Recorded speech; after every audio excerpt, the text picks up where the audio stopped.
Divisions in the ruling class, the movement we need. Folks, right now, if you look at our politics, it's very clear the elite are fighting with each other. It's not simply a matter of the masses of people struggling, popular movements, the poor against the rich. There's also rich on rich conflict. The ultra rich, the elite that run the world, are not all on the same page about what needs to be done. And understanding the divisions in the ruling class and the basis of those divisions is extremely important if you'd like to build a movement to demand a government of action that fights for working families, to end the British Empire system and its wars, to unleash human growth and creativity. If you want a whole new world where human growth and creativity is unleashed and the artificial restraints and divisions that hold humanity back are ripped asunder, why you're going to have to understand what the elite are fighting about. And that's an important thing to grasp. Now, the idea of a shadow war among the elite is an idea that many in Western civilization, and especially modernity, when we talk about modernity, we're talking about from the time of the French Revolution, the modern world, so to speak, until now. Many in modernity have sensed there is an intense divide among the elite and tried to explain it. And there have been various attempts to explain it. One very popular attempt to explain it was a novel published by the occultist Aleister Crowley, right? Aleister Crowley was this, this sorcerer, this magician, this guy who was into all kinds of esoteric and mystical and some say satanic religion, who was quite popular among rich people in Britain in the late 1800s and the early 1900s. And around the time that World War I broke out, Aleister Crowley published a novel called Moonchild. And the novel was all about how the governments of Britain and America and France and Germany and Austria were infiltrated and secretly controlled by wizards. And there was a group of wizards called the White Wizards, and there was a group of wizards called the Black Wizards. And when the White Wizards and the Black Wizards went to war, that's where World War I came from. Kind of an interesting conspiracy theory. Not clear if he intended it to be true. What is true is that Aleister Crowley apparently did have links to British intelligence, and there were many, many wealthy people in Britain who joined his kind of mystical secret society movements that he formed. So, that was one attempt, white wizards versus black wizards, to explain what led to World War I, the fighting among the elite.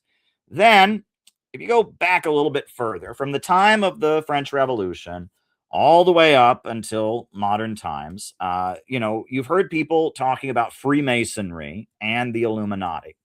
And especially as the Catholic Church felt it was very much under attack on the European mainland, right? The French Revolution was very anti-Catholic.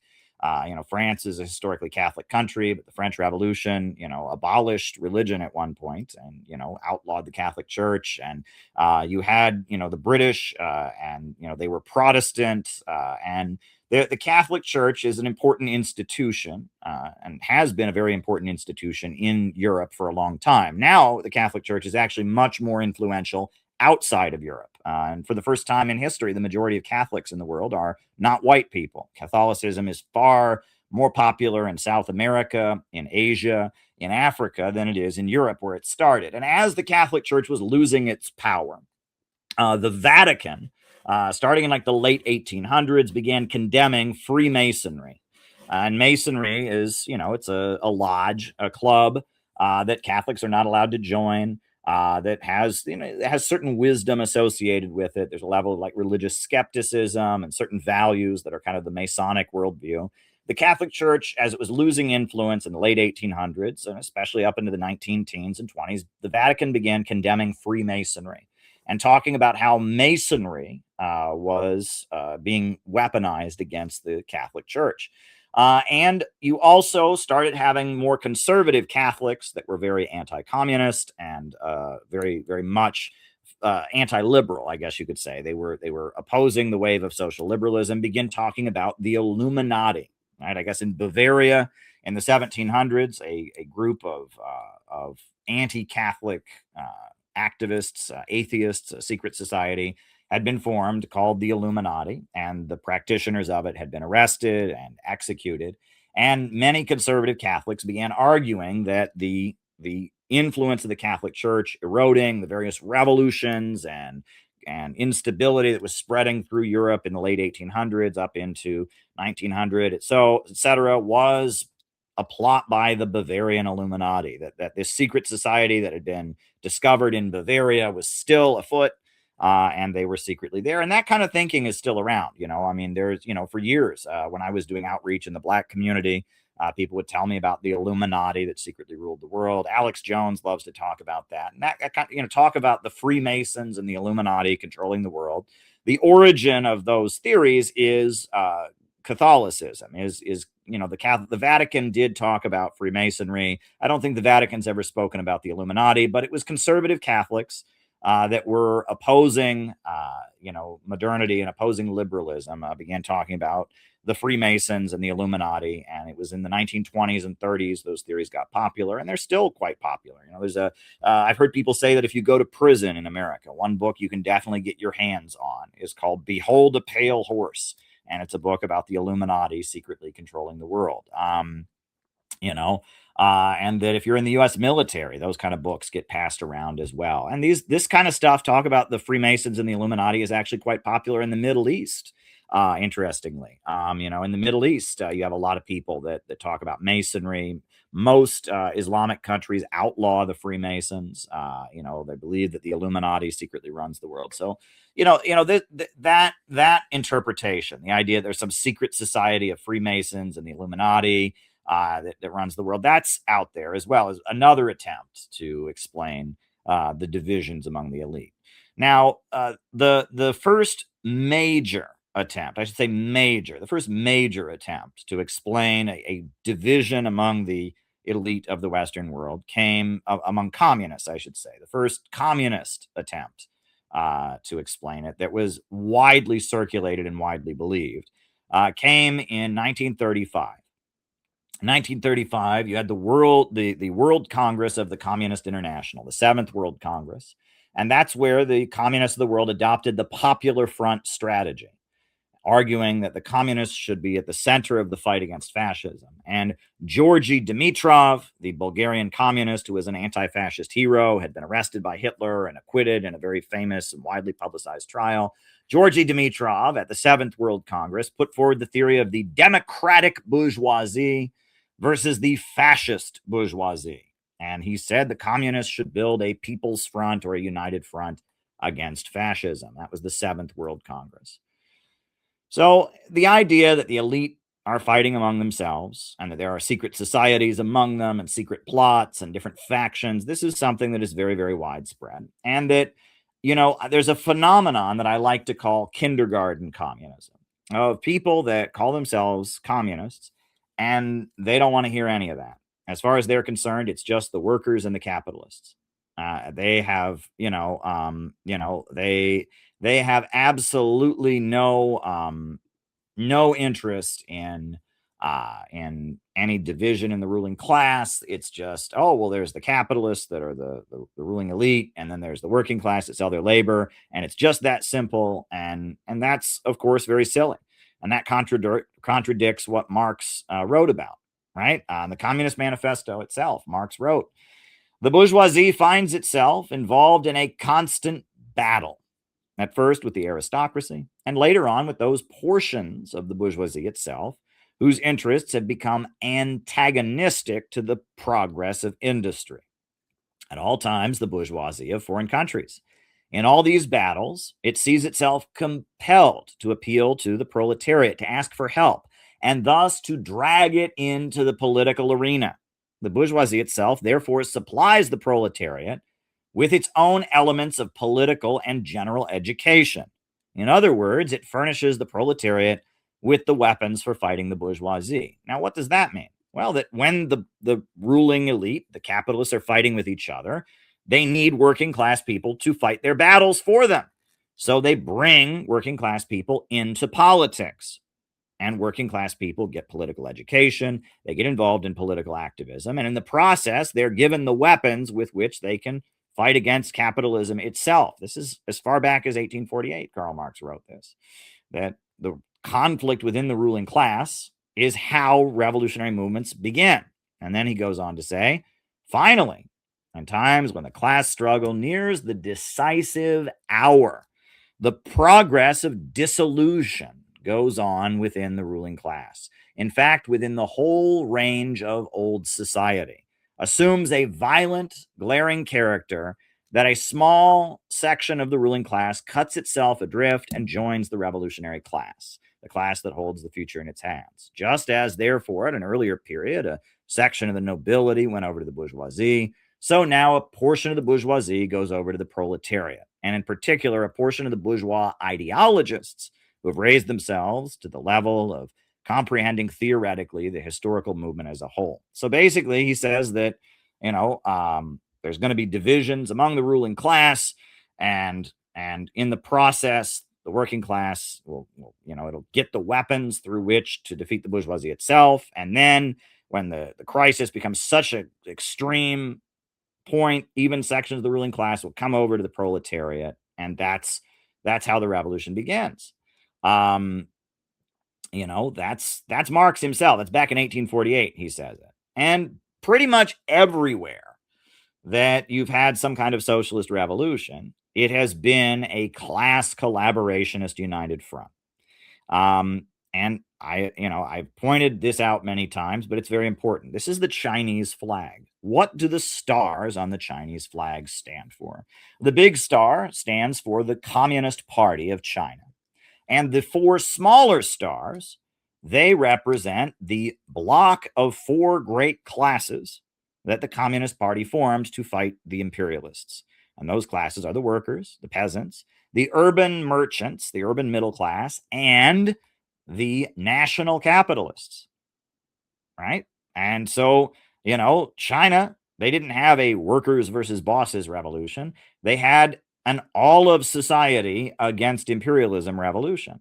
And if you look at the various countries where you've had some kind of socialist revolution, that has generally been how the revolution comes about, is that in order to defeat imperialism, the rule of the world by the big monopolies, a coalition that includes workers, peasants, middle class people, even some wealthy people, comes into existence, right? So a lot of kindergarten communism is, we're against all capitalists, all rich people are bad. Well, it's not that simple, right? There are divisions among the ruling elite, and the struggle is for popular power and control of the means of production. And divisions among the ruling class become very, very important when you talk about that. So that's why we're talking about divisions among the ruling class. And if you want to talk about divisions among the ruling class in the United States and in the West in general, there are 4 books I recommend. Now, keep in mind, I do not endorse all the content of all of these books. The first book I recommend is called Fascism and Social Revolution by R. Palm Dutt.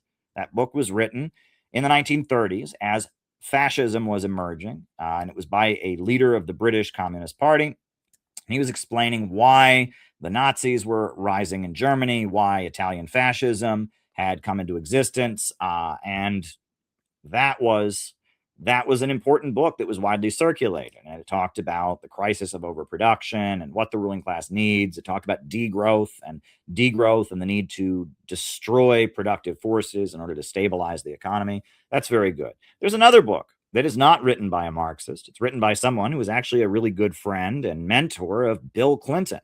And that is the professor Carroll Quigley. Carroll Quigley, the American academic and historian. He wrote a book called The Anglo-American Establishment. And the book made a lot of people angry in the 1960s because it said a lot of things about the American political system and the way things were changing. And it argued that there is an entrenched circle of power in America that is tied in with Britain. And that is called the Anglo-American Establishment. And that the politics of the Cold War years in America was the Anglo-American establishment battling against the new wealth and the military-industrial complex, and that the two didn't agree. And there was a layer of people who'd become wealthy in the post-World War II economic expansion, and they were up against the old money, the New England old money of the Rockefellers, the DuPonts, the Carnegies, the Morgans, the Rothschilds in Britain, and that the Anglo-American establishment was battling the rest of the rich, and specifically the new rich and the military-industrial complex. It's a very good study. It's a very good book from Carroll Quigley. And if anybody, had any credibility on which to base it, Carroll Quigley certainly did. He was somebody who was very influential among America's political elite, and he had a lot of connections, and he understood how the ruling elites operate, etc. So then you have a great book that I really learned a lot from. It's called The Yankee and Cowboy War by Carl Oglesby. And it's a bit more of a conspiracy book. It's an attempt to explain the assassination of John F. Kennedy and the impeachment of Richard Nixon, or the Watergate scandal, from the perspective of a division within the ruling class. And it's very good. And he basically argues that there is this Anglo-American establishment that is liberal, and there is this lower levels of capital that is out west, that is, Texas oil men and, and industrialists and weapons manufacturers, and that you can understand the murder of John F. Kennedy, and you can understand the impeachment and driving out of office of Richard Nixon in the context of that division. And then the third book that I would recommend, again, I don't give an endorsement to any of these books, but this book I also appreciate. It's called There Is No Limit to Growth. And it's a book written by Lyndon LaRouche, who we're going to talk about here. And it's a book that he wrote in around the time that Ronald Reagan was elected president, basically arguing that Jimmy Carter represented the Anglo-American establishment of the old money, and talking about Malthusianism, and how Malthusianism was, what one section of the ruling class wanted, whereas another section of the ruling class wanted unlimited growth. So those are the four books I would recommend on this topic. Some of them are easier to get through than others. All of them are a bit thick. Yankee and Cowboy War is written more of in a popular style. There Is No Limit to Growth by Lyndon LaRouche is a bit hard to get through because there's a lot of references to outdated, thinkers, and a lot of quotes and a lot of, stuff like that. Fascism and Social Revolution is very much a Marxist screed. It is very much a Marxist screed. And Carroll Quigley writes very carefully because he is writing almost as a mainstream academic, and he has to say these things very, very carefully in a way that doesn't offend anybody. All those books have their strengths and weaknesses, but what I'm about to tell you tonight, the narrative I'm going to give you tonight about the divisions among the American ruling class, draws from those three texts in particular. There's another book on the topic. I forgot to put it in there. It's called Generals Over the White House by Sam Marcy. That's a pretty good one that talks about the same topic, Generals Over the White House by Sam Marcy. So yeah, if you're looking for books on this concept, and this stuff is a little bit intense because this stuff, there's a lot of guessing that goes on. You can't really prove conspiracies when sections of the elite are fighting among themselves and conspiring among each other. They generally don't put the conspiracy on the front page of the newspaper, and they generally don't announce to the world that we're conspiring against each other. So there's a lot of guessing that goes on when you're talking about divisions in the ruling class, and there's also a lot of exceptions. You can say, for example, that fracking companies, didn't like Obama, that Obama was seen as like an enemy of the fracking industry. And that's largely true, right? The new oil companies that emerged that practiced hydraulic fracking, like Koch Industries, like Noble Energy, those companies tended to be very Republican and not like Obama. And they felt that Obama's oil price drop in 2014, when the oil prices plummeted, was a conspiracy against them. But I'm sure that if you dig deep enough, you can probably find some fracker somewhere who loved Obama and hated the Republicans. So there's a lot of that. We're going to be talking tonight about a lot of trends among the elite. And for everything that we raise, there's probably a few counterexamples, right? There's probably a fracker out there who loved Obama, for example, right? There are probably conservative outlets that are funded by big oil companies that hated Obama, for example. There are counterexamples. We're pointing to trends, and often the way the elites maintain their power is they play both sides. Even if they're favoring one candidate, they still donate to the other candidate just because. Just so they can have an in with that politician if he wins, right? Things like that. And that, often, you see big Wall Street and business community figures will not endorse either candidate in the election because they want to play it safe. And that, they'll be friendly to one president, friendly to another.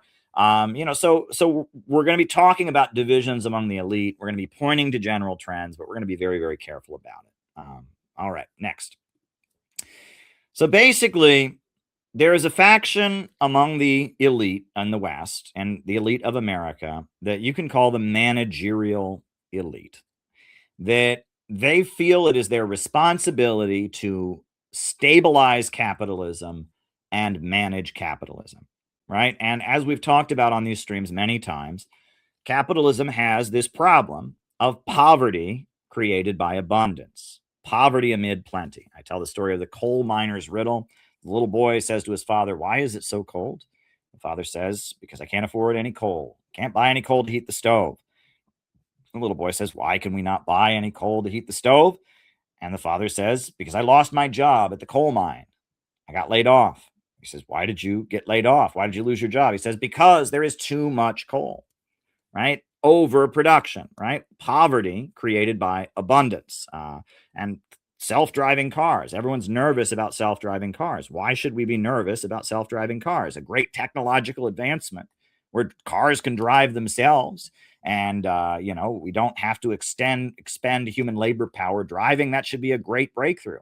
But in our irrational economic system, that would lead to mass unemployment. The New York Times predicted riots in the streets, right? That's the problem, is technological advancements leading to poverty, great leaps in production leading to poverty. The more wealth that is produced, people becoming poorer as a result. Glut, the four-letter word, G-L-U-T, glut. This is the problem that capitalism has, and this is the basis of the boom-bust cycle. The market becomes saturated with products that cannot be sold. The prices go down. Businesses close, you have a depression, and then after a while, the economy starts to get going again. The boom-bust cycle on the market because abundance creates poverty and want becomes the source of stress. And this is an unnatural problem that the capitalist system has.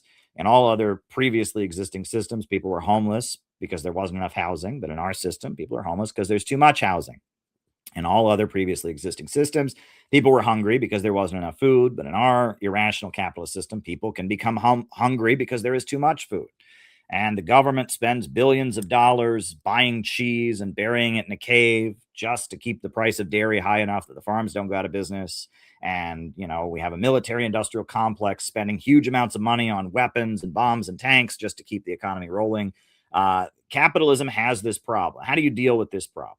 Now, the managerial elite, you could argue, are sections of the elite that feel, because they're so much richer than everybody else, that it is their job to make sure society is stable. And they kind of take on the role of running society. And what they believe, you can trace back to Thomas Robert Malthus. Thomas Robert Malthus was one of the first economists in history. Economics as an academic school of thought is fairly new. And, in Britain in the 1700s, there weren't many people writing about economics. But one of the people who did was a guy named Thomas Robert Malthus. And when the French Revolution happened, the rich people in Britain were very nervous to see all the rich people and aristocrats of France getting their heads cut off. They wanted to know why it happened. So Thomas Robert Malthus came up with the theory of overpopulation. He said that the reason the French Revolution had happened was the poor people had been breeding too much.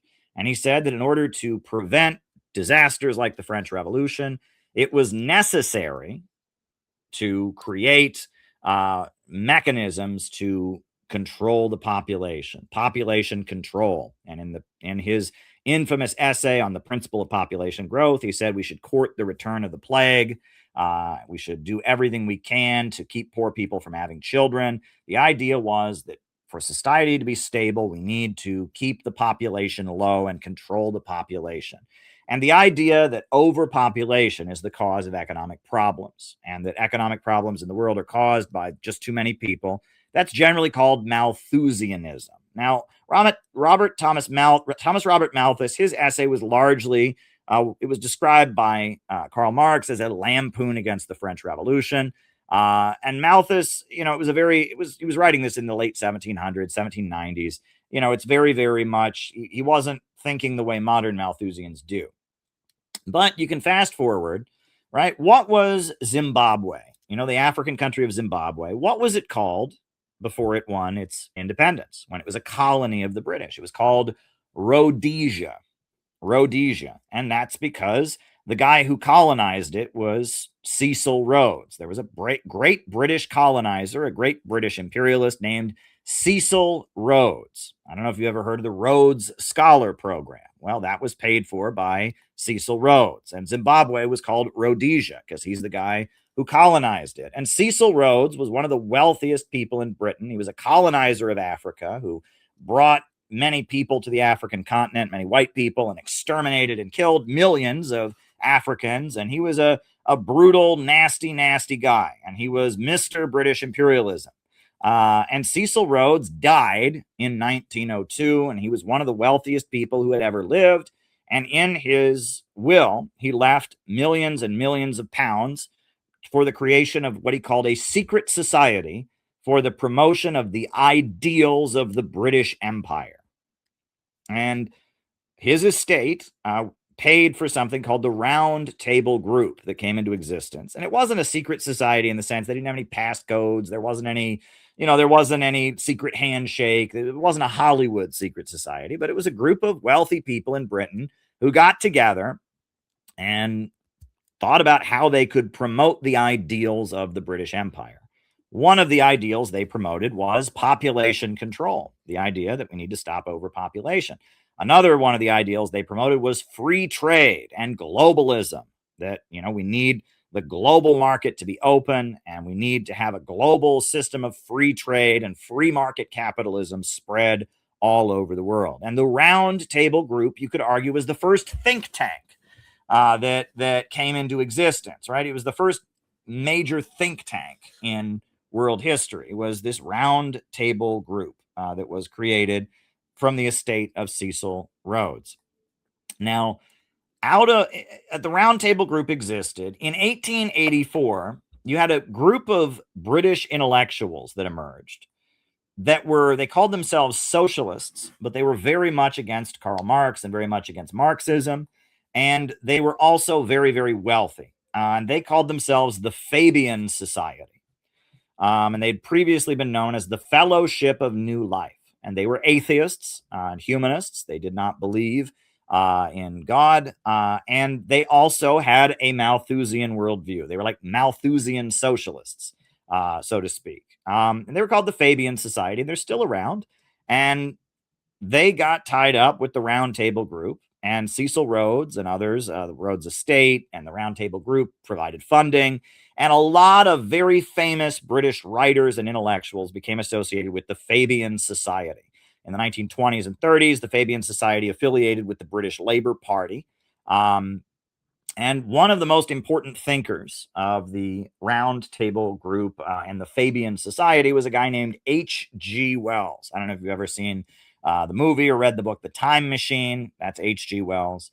H.G. Wells was a Fabian socialist, and he wrote a book around the time of World War II, and it's called The New World Order. And if you read the book, it's very much a socialist book. It argues that we need to have the economy planned and controlled to some degree or other, but it should be planned and controlled in order to let the smartest people rise to the top because they are the natural superiors, and it should be planned and controlled in order to keep the poor and inferior stock from breeding. And you read it, it's very much a very much calling for kind of a police state, calling for all kinds of social engineering. The Fabian Society and H.G. Wells, they're part of the managerial elite, and they called themselves socialists. And, they very much were opposed to the Soviet Union, opposed to Marxism, but they were socialist in the sense they wanted the government involved in the economy. to stabilize things. They were Malthusians in the sense that they wanted to control the population. That was H.G. Wells. That was the Fabian Society, and that's still part of British politics. Now, you also have in America in the 1890s a family that emerges to be one of the wealthiest families that has ever lived, and that's the Rockefeller family. John D. Rockefeller was the founder of Standard Oil. And many people say he's the richest man in all of human history. There's never been anyone who is rich as him that ever lived. If you do, you adjust for inflation, he had the most money. The Rockefeller family is to this day one of the richest families in the world. And it's interesting. There's a very good book by Ferdinand Lundberg called The Rockefeller Syndrome. And I have the book over here. And the book actually goes into detail about how no one knows how much money the Rockefellers have. It's not calculable because it's tied up in so many different estates and foundations. And that when there was one of the Rockefellers, Nelson Rockefeller, was being nominated for something and being questioned before Congress, all kinds of journalists in American media, the New York Times and all kinds of outlets, the Wall Street Journal, they all came together. They tried to calculate just how much money Nelson Rockefeller, this descendant of John D. Rockefeller, had. And no one could figure it out because there was no way to tell. He owned shares in Chase Bank. He owned different trusts and foundations. He was on the board of directors of so many different institutes. Nobody knew how much money the Rockefellers had. They are one of the wealthiest families that ever existed. There's an expression that I've heard before, and they say that, every year, this person is saying, well, this guy in Africa is the richest man. Every year, Forbes magazine publishes a list of the top 100 wealthiest people in the world. That list is bullshit. That list is bullshit. And I'll tell you why. All the people that are on that list are so poor that they keep their money in their own name. I'm just telling you, the richest people in the world are not the people on that list. The richest people in the world don't know how much money they have because it is tied up in such an elaborate apparatus that they control. They don't even know. For example, the Rockefeller family, right? Maybe in the bank, personally, they don't have as much money as Bill Gates. They don't have as much money as this African guy you mentioned. But they also have total control over the Museum of Modern Art in New York City. They also have basically total control and veto power over all the colleges in America. Their colleges depend on grants and gifts from Rockefeller-controlled foundations.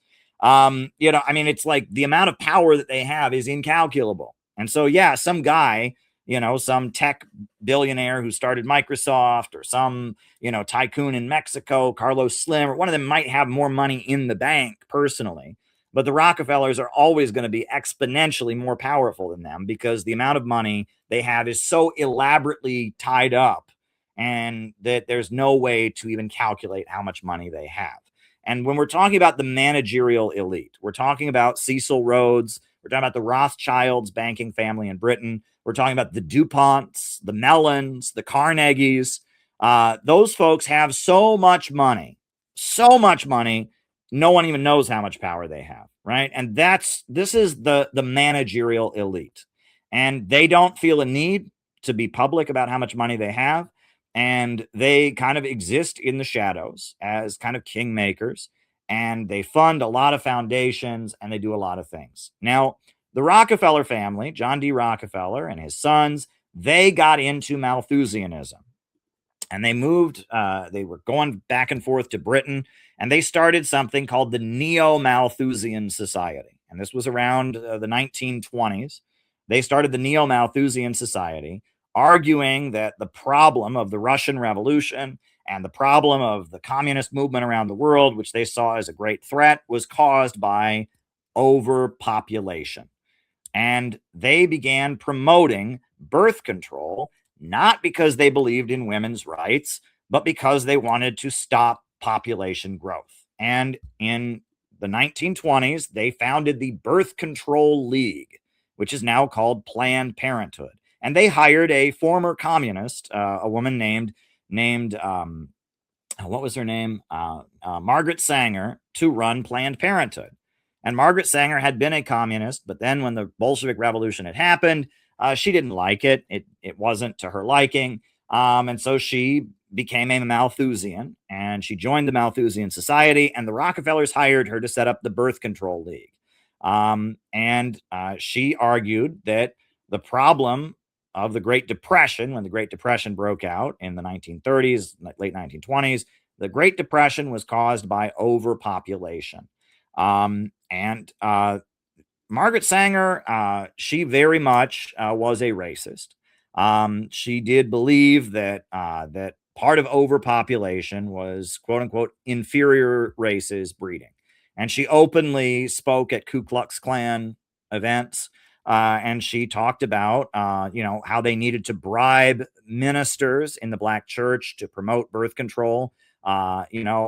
Because they needed to do that because they needed to drive down the black population. And she, at this point, Planned Parenthood has finally apologized, for the fact that she was a white supremacist through and through.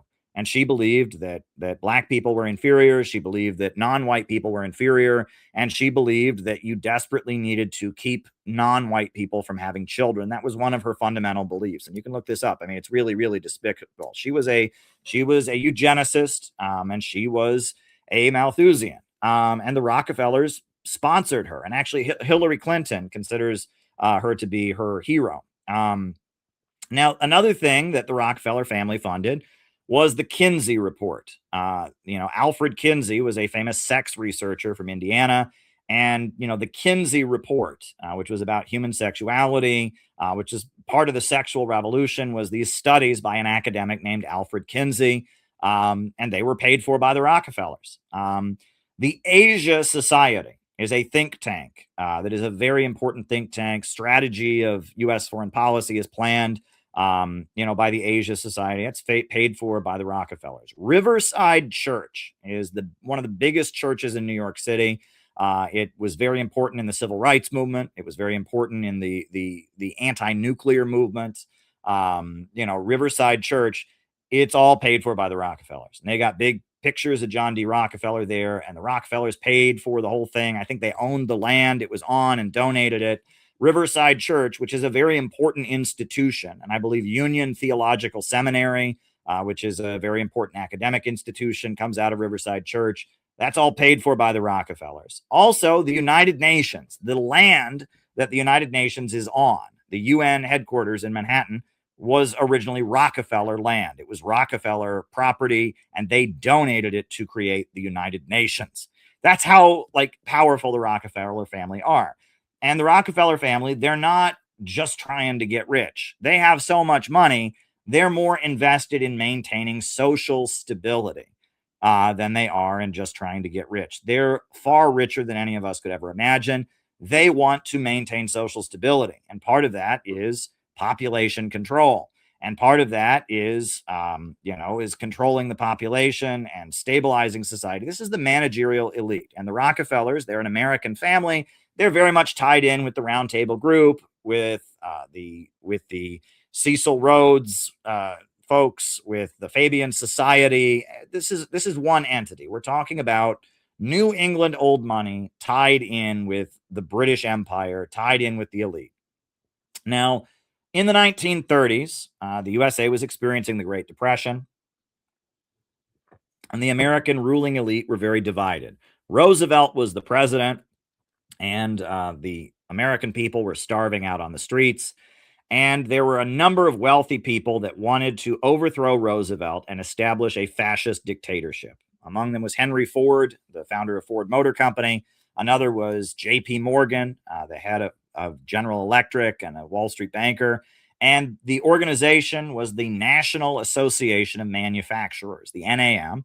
And they wanted to overthrow Roosevelt because they thought that the labor movement was out of control. And these National Association of Manufacturers, they were industrialists, they owned factories, and they thought the labor unions were out of control. They wanted to overthrow, right? They wanted to overthrow Roosevelt. Roosevelt, on the other hand, he felt that labor unions were a good thing, and he aligned himself with labor unions, and he had the support of the Rockefellers. And the Rockefeller family had been one of his biggest supporters. They're from New York. They're very, very wealthy. Roosevelt had been the governor of New York prior to being president. And the Rockefellers supported Roosevelt mainly because they were not factory owners. They were in the oil business and they wanted to control the global oil business. They were tied in with Britain and they saw Nazi Germany as a rival and a competitor. And they were more threatened by Nazi Germany than they were by the Soviet Union. And, factories having to sign union contracts was not the end of the world, but Nazi Germany, German imperialism reemerging and threatening to drive England off the European mainland, that was a big threat to the British Empire. Originally, there had been British support for Hitler, but then as Hitler came to power, he, very much was reasserting the power of German imperialism. He was aligned with a banker called Hjalmar Schacht. And the rise of Hitler was very much a threat to Britain. And eventually, Britain aligned with the Soviet Union to defeat Hitler. And Roosevelt was aligned with the Rockefellers against the National Association of Manufacturers. And there was an attempt, a coup d'etat against Roosevelt called the Business Plot. And it was revealed in congressional testimony. And there were a number of American industrialists and rich people who didn't want to fight Hitler in the Second World War. And they were called the America First Committee. And they were industrialists largely. Their spokesperson was Charles Lindbergh, the famous aerial pilot who was German. And they didn't want America to go to war in the Second World War against Hitler. They said America first. And the Rockefellers did want to fight Hitler because they saw Germany as a threat to their profits and they weren't as threatened by the labor movement. And the Popular Front strategy of the communists was largely aligning with the Rockefellers against the industrialists. Originally, the Soviet Union had supported the industrialists and said that social democracy, people like the Fabians and the Labor Party were the main threat. But then in 1935, at that 7th World Congress of the Communist International, Georgy Dimitrov had said, actually, the main threat is fascism. And so they aligned with the Rockefellers to fight against the fascists. And Roosevelt stayed in power and led the United States in the Second World War because the Rockefellers had his back. So that's the managerial elite, the Anglo-American establishment, the Rockefellers, etc., the British Empire faction. That's who they are. They're Malthusians, and they are involved in controlling the oil trade. Oil is the most vital commodity in the world, right? If you look at Wall Street, right, the big banks are oil banks. Chase Bank is ExxonMobil, and ExxonMobil is the Rockefellers. It's Standard Oil, right? HSBC Bank is British Petroleum, and HSBC Bank is, the bank that the British set up. It's called HSBC, stands for Hong Kong Shanghai Banking Corporation. It was a bank set up by the British to dominate China. And if you look at Wall Street, the rich and powerful banks tend to be oil companies. Oil is the most valuable commodity in the world at this time. The world runs on oil. If you get in a car, oil. If you get in a plane, oil. If you have anything plastic like this pen, that's oil. The world runs on oil in our time. Petroleum, black gold, Texas tea is the most valuable commodity in the world. Our world runs on oil. And what is one major threat to oil? Nuclear power. Nuclear power makes oil and burning oil for electricity irrelevant. And if we can have fusion energy, oil is done. And oil is very much what the world runs on. And the richest people in the world and the Western financial elite are oil bankers, largely. Okay. So after World War II, during the Second World War, you remember the Soviet Union and America had been allies against Hitler. And the Communist Party of the United States was a major political force. They were part of the Roosevelt coalition. And they controlled city council seats. They had members of Congress. And the Soviet Union was America's ally. And the vice president, Henry Wallace, said a lot of great things about Stalin, about the Soviet Union. And, that was just part of the World War II thing, was that we had a communist section of the American government. It was considered that, we had Henry Wallace, the vice president. We had communist labor leaders running the labor unions. That was just how it was. And the Communist Party, they temporarily dissolved to be the Communist Political Association during World War II. And they were just part of the government. And there were many U.S. government officials who went over to Russia and were friendly with Stalin and were friendly with the Soviet Union. That was just how it was. After World War II, the Cold War began. And when the Cold War began, hold on, when the Cold War began, obviously things had to change. And they couldn't have a whole section of the American government that was friendly to communism. That, couldn't be. Communists were the enemy. So after World War II, you had what was called McCarthyism. And that was a mobilization against communism all throughout America. And they say McCarthyism and the Cold War began with the Iron Curtain speech from Winston Churchill. Winston Churchill was speaking, I believe, in Missouri at a college, and he said, "There's an iron curtain that has descended upon Europe, an iron curtain." That was his speech, and the Soviet Union was the enemy. Now, in order to fight against the Soviet Union, they had to purge from the American government all the people who had been very close to and friendly with the Soviet Union. One of those people was Henry Wallace, the vice president of the United States. He was basically kicked out of the Democratic Party. He had to form his own party. 1948, he formed the Progressive Party and ran against Harry Truman as the anti-war candidate. And Henry Wallace had been Roosevelt's vice president, but he was made into, persona non grata because he wanted to be friends with the Soviet Union. Another person was Alger Hiss. I believe Alger Hiss was I think he was the first ambassador to the United Nations. The UN was formed at the end of the Second World War. Alger Hiss was this well-known Roosevelt guy. He helped build the United Nations. He was just a well-known Roosevelt Democrat. And Alger Hiss was accused of being secretly a member of the Communist Party. That was never proven. But they ended up imprisoning him for perjury because in the process of being questioned about his membership in the Communist Party, allegedly, he lied. And so Alger Hiss ended up getting sent to prison. And Alger Hiss was a very, very prominent government official. He was a really, really important figure in the Roosevelt coalition. Whittaker Chambers from Time magazine claimed that he had been in the Communist Party and he knew that Alger Hiss had secretly been a Communist Party member. That's never been proven. Alger Hiss went to prison. And it was basically a purge of the Democratic Party. That the Roosevelt wing of the Democratic Party had a lot of communist sympathizers in it, a lot of people that were close to the Soviet Union in it, and they had to be purged. And that's how McCarthyism started. And largely it was the urban political machines, right? The Democratic Party has always been the party of the urban political machines. In New York City, you have Tammany Hall. In Philadelphia, you have Rizzo.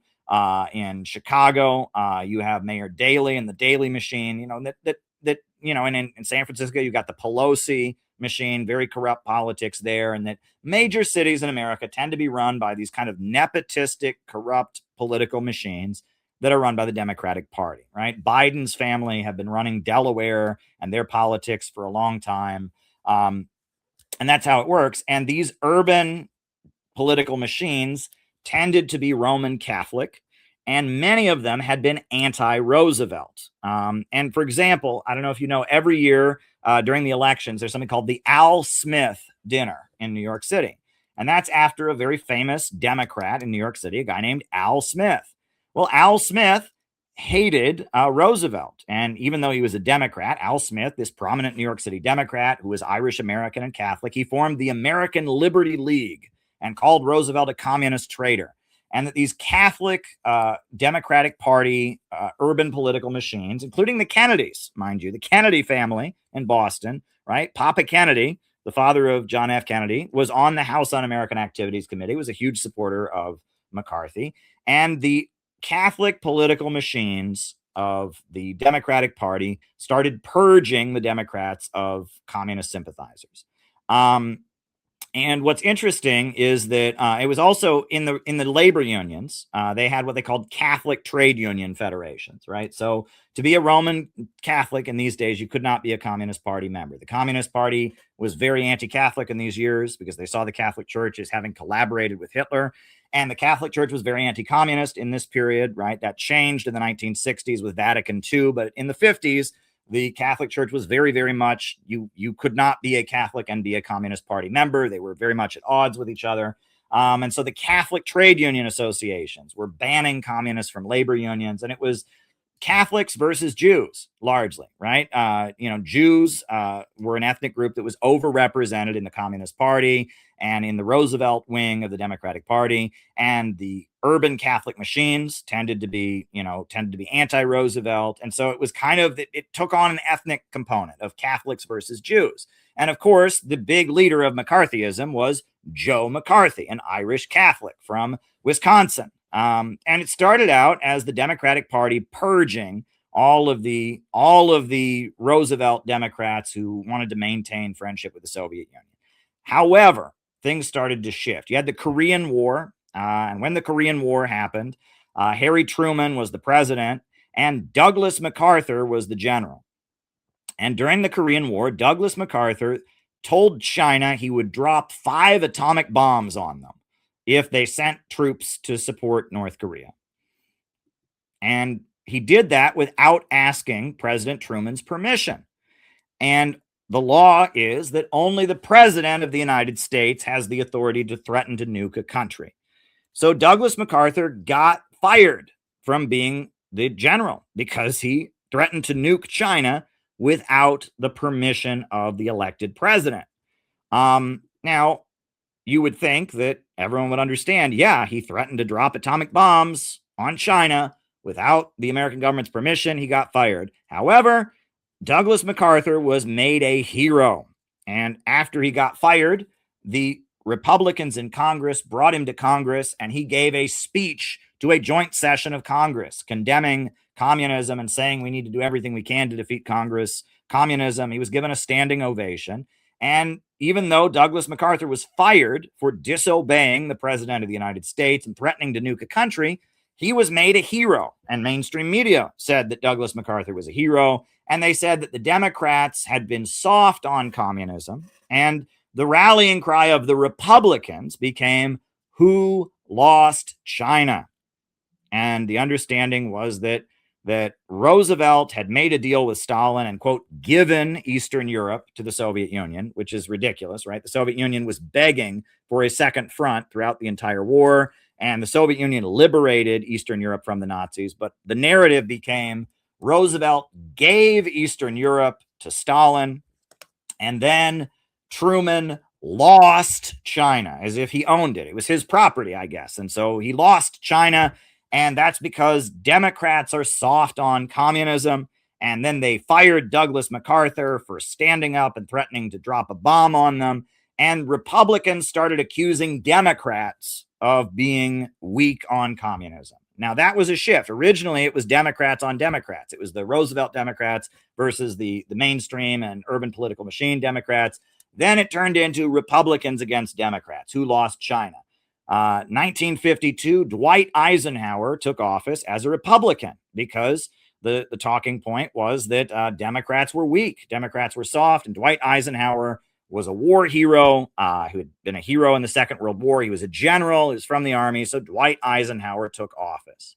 And after Dwight Eisenhower took office, McCarthyism started to shift because Dwight Eisenhower was a Republican president, but there was a layer of the Republican Party led by Joe McCarthy that was continuing to go after people in ways that were kind of out of bounds. For example, so Joe McCarthy and the House Un-American Activities Committee, they went after the CIA because the CIA at the time was giving money to anti-communist leftists. And they said, well, the CIA is funding communism. They went after Voice of America because Voice of America, which is American propaganda broadcasts, they were saying things that weren't anti-communist enough. They were making arguments they thought were not sufficiently anti-communist. Lester Hunt was a Democrat, a member of Congress, and his son was gay, and his son was arrested for, soliciting sex from a man. And Joe McCarthy found out about this, and he went to Lester Hunt and said, you have to do what I say, or I'm going to reveal that your son is gay. So Lester Hunt committed suicide. A member of the U.S. Senate shot himself. And in his suicide note, he said, Joe McCarthy is blackmailing me about my son, and I don't know what to do. And Lester Hunt committed suicide in 1954. That's a really big deal to have a member of the U.S. Senate kill himself, and that was a big deal. And all over, it was clear that Joe McCarthy had a huge amount of power. And Joe McCarthy was touring the United States and having political rallies, and he was kind of rallying the common man against communism. And if you listen to Joe McCarthy, it wasn't just communism. He was against the Rockefellers. He was against the ultra rich. He considered the managerial wing of the ruling class, the old money elite, he considered them to be in bed with communism. And Joe McCarthy also didn't like Israel. He was anti-Semitic, right? Which was much more common at this time, right? The Holocaust had just happened.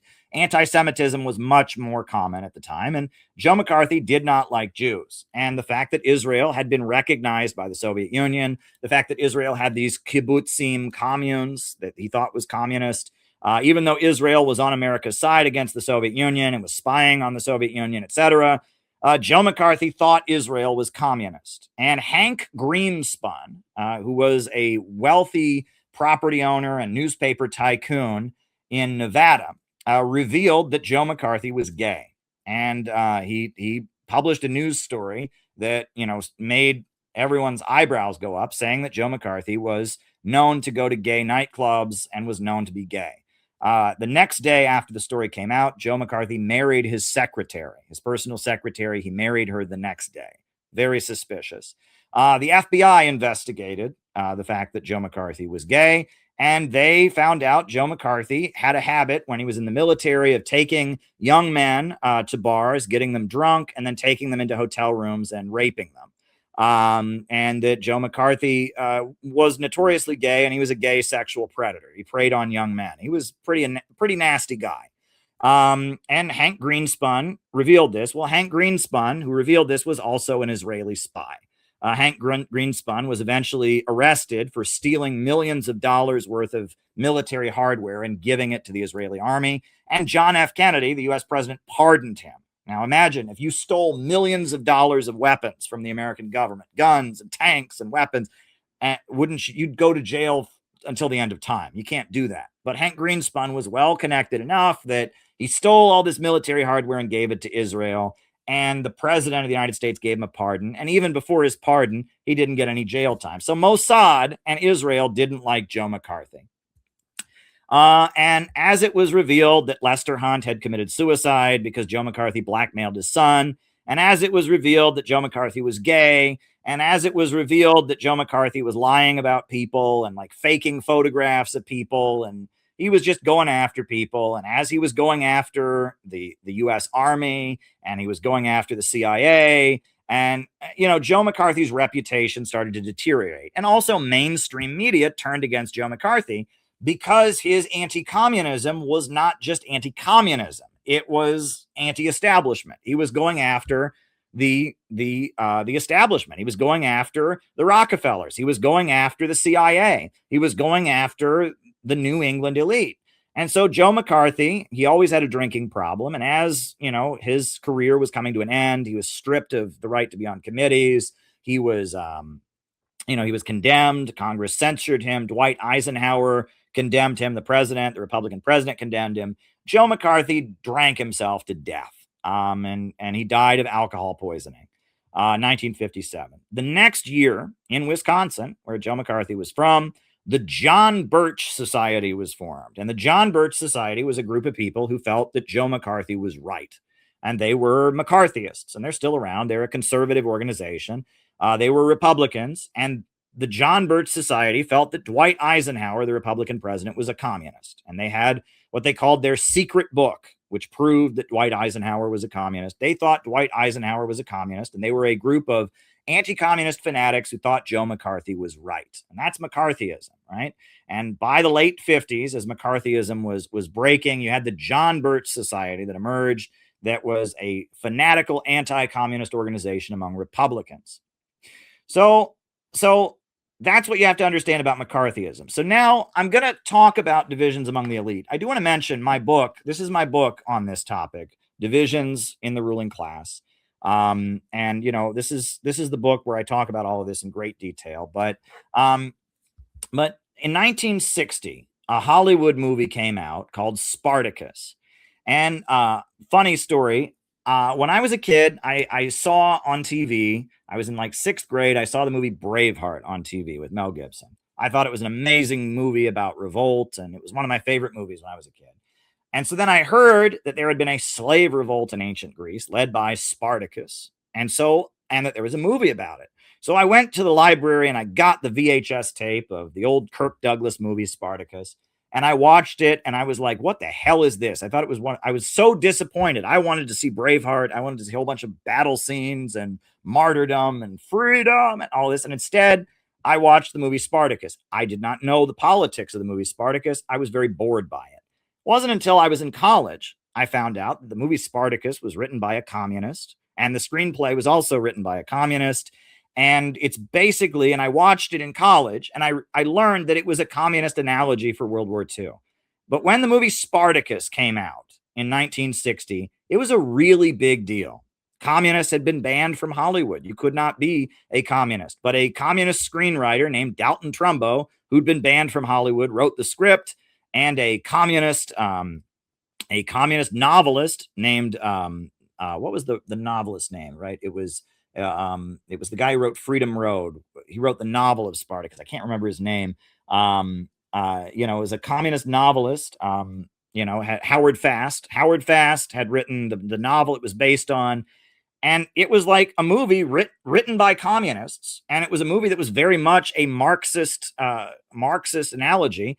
And Hollywood had gone from banning communists to making a movie ultimately made by communists. What was going on? This is the trailer for a movie that was a really big deal politically.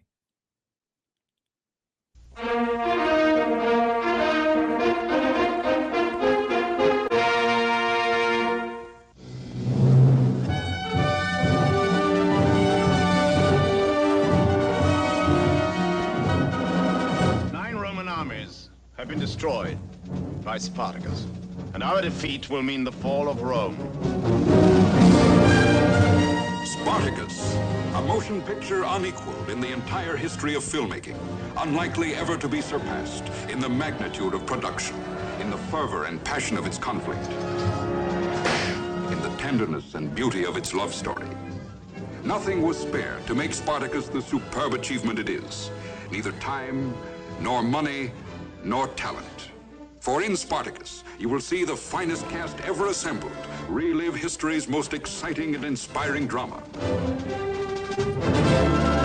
Starring Kirk Douglas as Spartacus, slave, gladiator, invincible fighter. Laurence Olivier as Crassus, symbol of Rome's majesty and might. I'm not after glory. I'm after Spartacus. Gene Simmons as the slave Erinia, whose body was bought and sold, but whose love enveloped Spartacus with a radiance few men have known. I love you. Charles Lawton as Gracchus, the leader of the Roman Senate. Peter Ustinov as Batiatus, shrewd and devious dealer in human flesh. John Gavin as Julius Caesar, ambitious staff officer. And Tony Curtis as Antoninus, who loved Spartacus like a brother. In the powerful story of the gladiator rebel who sprang from slavery to challenge the awesome might of imperial Rome. The symbol of the Senate, all the power of Rome. I imagine a God for slaves. And I pray. What do you pray for? I pray for a son who'll be born free.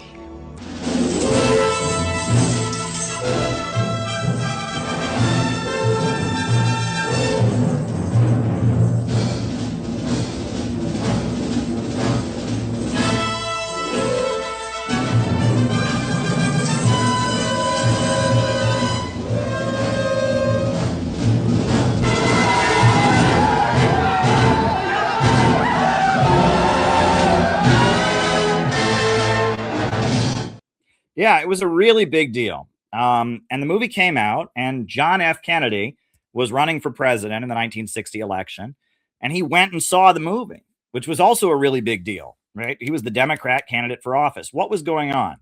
Well, if you watch the movie Spartacus, the novel was written during World War II, And what it's about is that Rome was a republic, had an elected government, had a hereditary senate, an elected national assembly. And then the slave revolt happens. And in the slave revolt, Crassus, the evil Crassus, becomes the military dictator and crushes democracy. And that's what the movie is about. It's about Rome becoming a dictatorship to crush the slave revolt. It's about fascism. That basically, because of communism coming into the world, fascism emerged.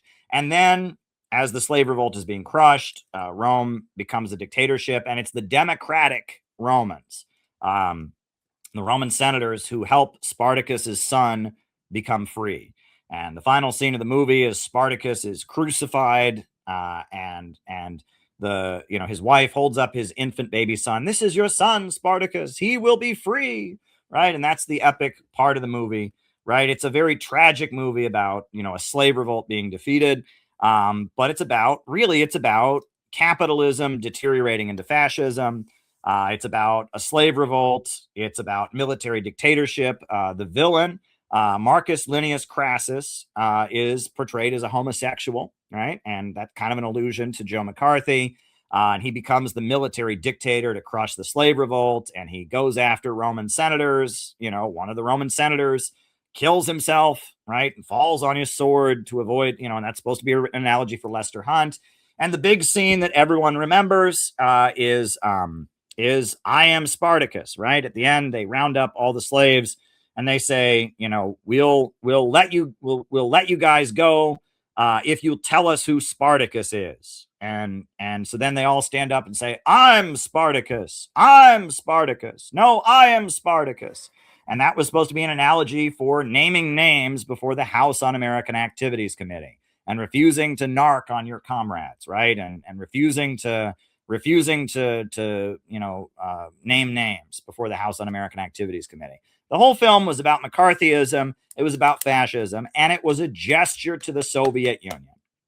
Because in the Soviet Union, if you had a movie that you wanted to write, if you were a Soviet screenwriter and you wanted to make a movie against communism, they would never make it. That was against the law. And in fact, just suggesting it, you'd probably get arrested.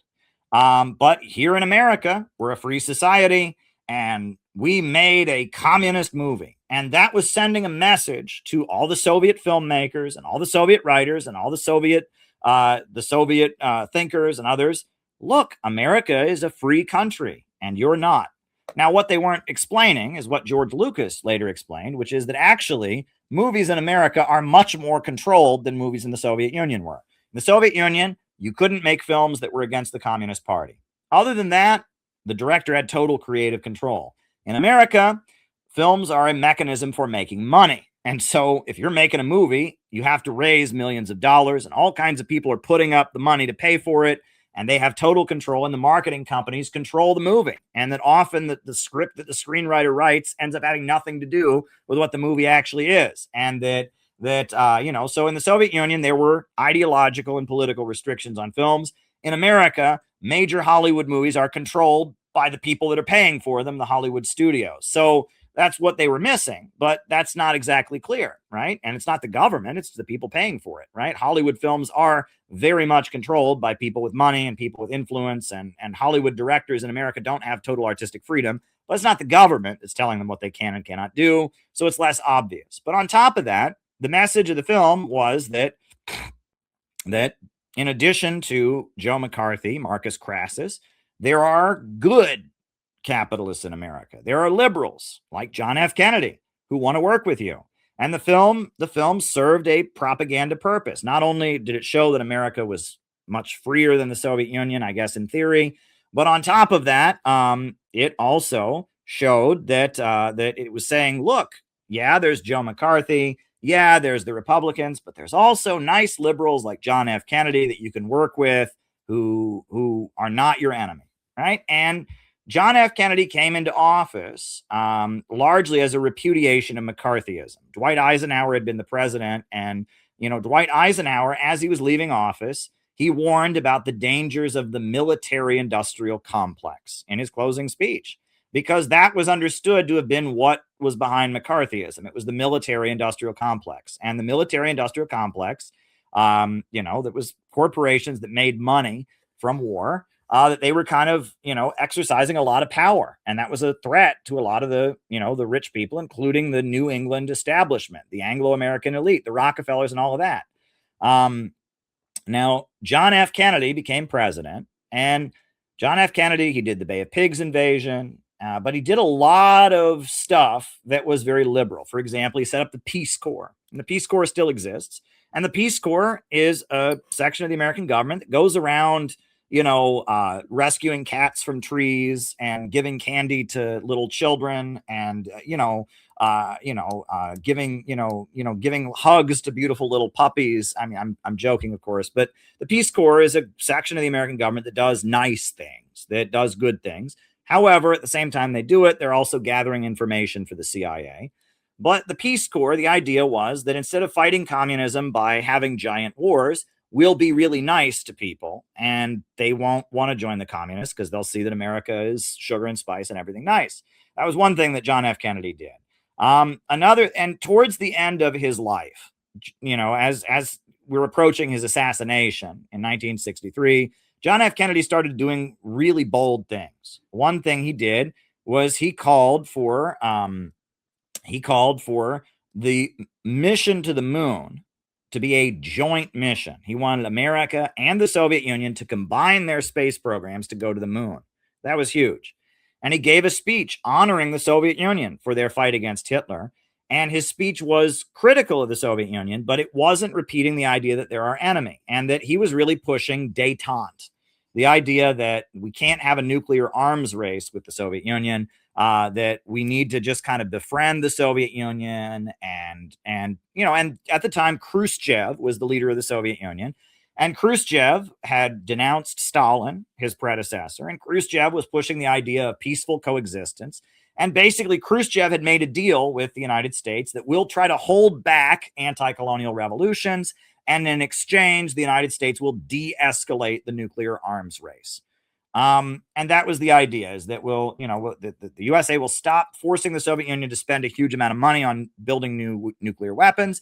In exchange, the Soviet Union will tell people in Africa and people in Latin America, don't take up arms against the American government, because the danger of nuclear war is too great. And that was called détente, and that was Khrushchev. Mao Zedong didn't agree with it. Mao, the leader of China, denounced the Soviet Union as revisionist. And in 1960, you had the Sino-Soviet split. And it was a whole thing that was going on. And JFK was courting the Soviet Union as allies, de-escalating the arms race. Well, there's a bit of a problem with that, which is that the military-industrial complex, their money depends on the Soviet Union being their enemy.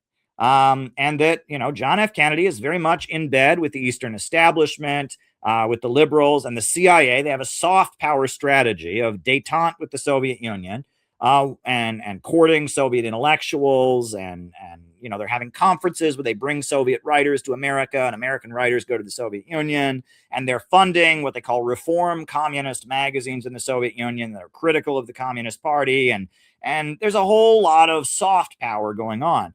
And the Pentagon and a lot of the weapons manufacturers say, we're going to lose money. And so there's a whole campaign against John F. Kennedy. Well, we all know the history. He went to Dallas, and in Dallas, he was shot and killed. Many people still to this day have questions about why JFK was killed. There's a lot of questions about it. Well, regardless, 1964, they had a presidential election, and it was Lyndon Johnson, who was the vice president of John F. Kennedy, versus Barry Goldwater. And Lyndon Johnson won the election in a landslide by portraying Barry Goldwater as a crazy military extremist. And there was the famous Daisy ad. I wonder if I can show that on here. The famous Daisy ad that they had on TV, which was basically saying, if Barry Goldwater wins the election, there will be nuclear war. And this was, it was a TV advertisement that was like a little bit nuts, honestly. Let me see if I can find a version of it I can get away with showing. Yeah. Okay. Let me show it. This is an actual ad that was on television during the 1964 presidential election. That was from the Democrats, from Lyndon Johnson, against Barry Goldwater, against the conservative. I'll put the ad. It's infamous because it's kind of cheap. I mean, it's, as much as it's correct in that Barry Goldwater was a fanatical militarist, it's a little bit nuts. But television was still a very new thing, and TV ads were very new, and McCarthyism was, had been unpopular, and the Cold War liberals, they called them, were on their height, right? Kennedy and even Eisenhower had been against McCarthy, and Kennedy had been elected, and now you had Lyndon Johnson running for president against Barry Goldwater, and he ran this ad.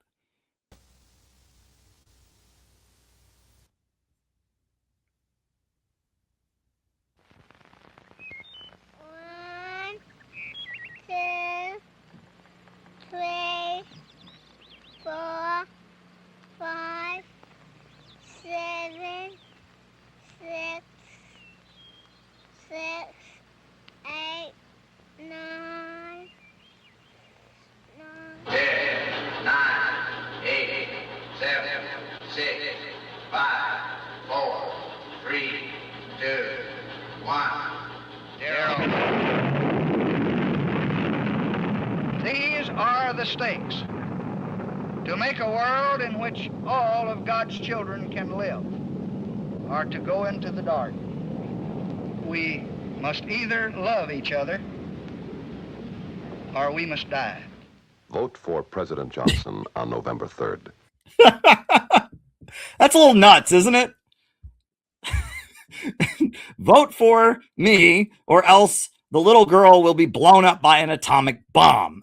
It's a little bit nuts, but at the same time, at least people were aware of the danger of nuclear war. Nuclear war is a bit dangerous. Nowadays, we're a lot closer to nuclear war than we were back then, and nobody ever talks about it. But it was a pretty crazy ad. And when the Republican convention happened in 1964, the mainstream media called it fascist, and the John Birch Society was part of it, and Barry Goldwater was this fanatical anti-communist, and the Rockefeller family and others were denouncing the Republican Party as fanatical extremists. And Lyndon Johnson ran for office, and he said, I will never send American boys to do what Southeast Asian boys should be doing for themselves. And then, of course, Lyndon Johnson got elected, and he escalated the Vietnam War, the exact opposite of what he said he would not do. But it was pretty clear that the old money New England establishment felt that the military industrial complex was a threat, that they controlled the Republican Party, and so they were backing the liberals. Now, the new left kind of came into existence during this time. So, we'd had the Communist Party of the United States, but starting with the Cold War, the Communist Party was crushed by the FBI. In 1948, it became officially illegal. You had the Smith Act trial.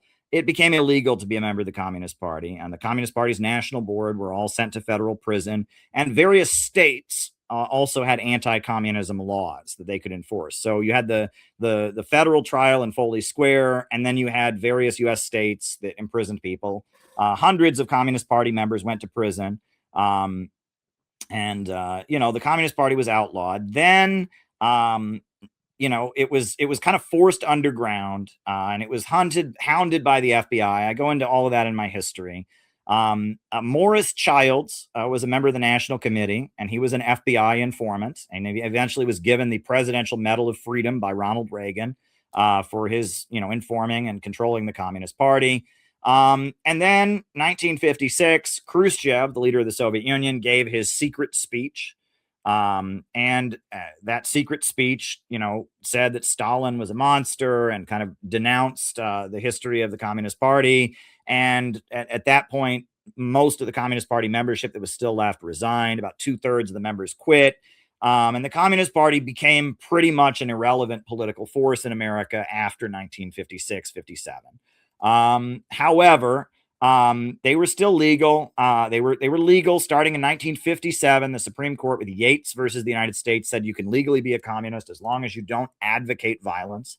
But they were completely controlled by the FBI, and they were completely weak. Gus Hall became their national leader after he got out of prison. Morris Childs, who was an FBI informant, was on the National Committee and was controlling it for the FBI. And the Communist Party became legal as a gesture to the Soviet Union, as part of détente with the Soviet Union. It was a favor to the USSR. We're going to legalize your party. But they were controlled by the FBI, and they were not a relevant force. And they had been forced out of the labor unions, and they were very, very weak. However, as McCarthyism started to fade, you had the rise of what you called the New Left. So 1954, you have a very famous case, the lynching of Emmett Till, a young African-American man named Emmett Till, whose family lived in Chicago. He was a teenager. He was 14 years old. And he lived in Chicago, but he went to Mississippi to visit relatives. Allegedly, he whistled at a white woman. Now there's reports that he didn't even do that, right? That was made up. But regardless, he was accused of whistling at a white woman. And so, two white guys came to his home, abducted him, and beat him to death. And it was a horrendous thing.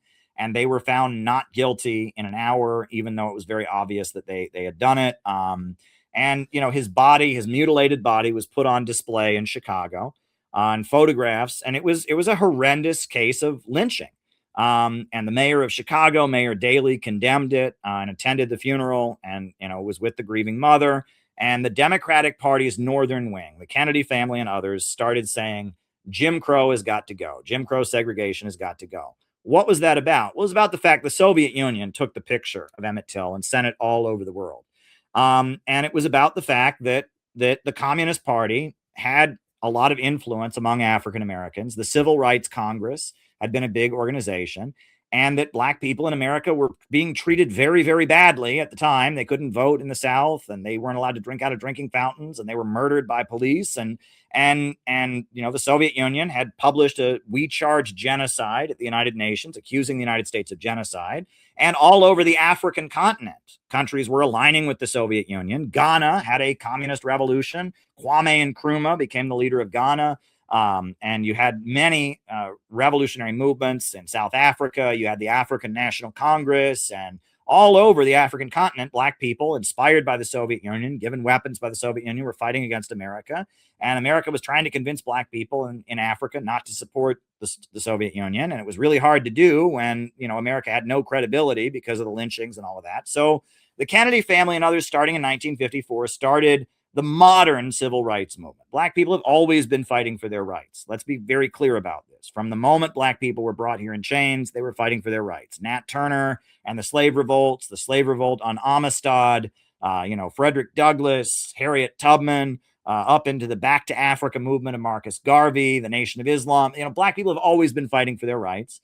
But the modern civil rights movement began in 1954 with the lynching of Emmett Till. And that was really that a section of the American government decided that they wanted to address the race question.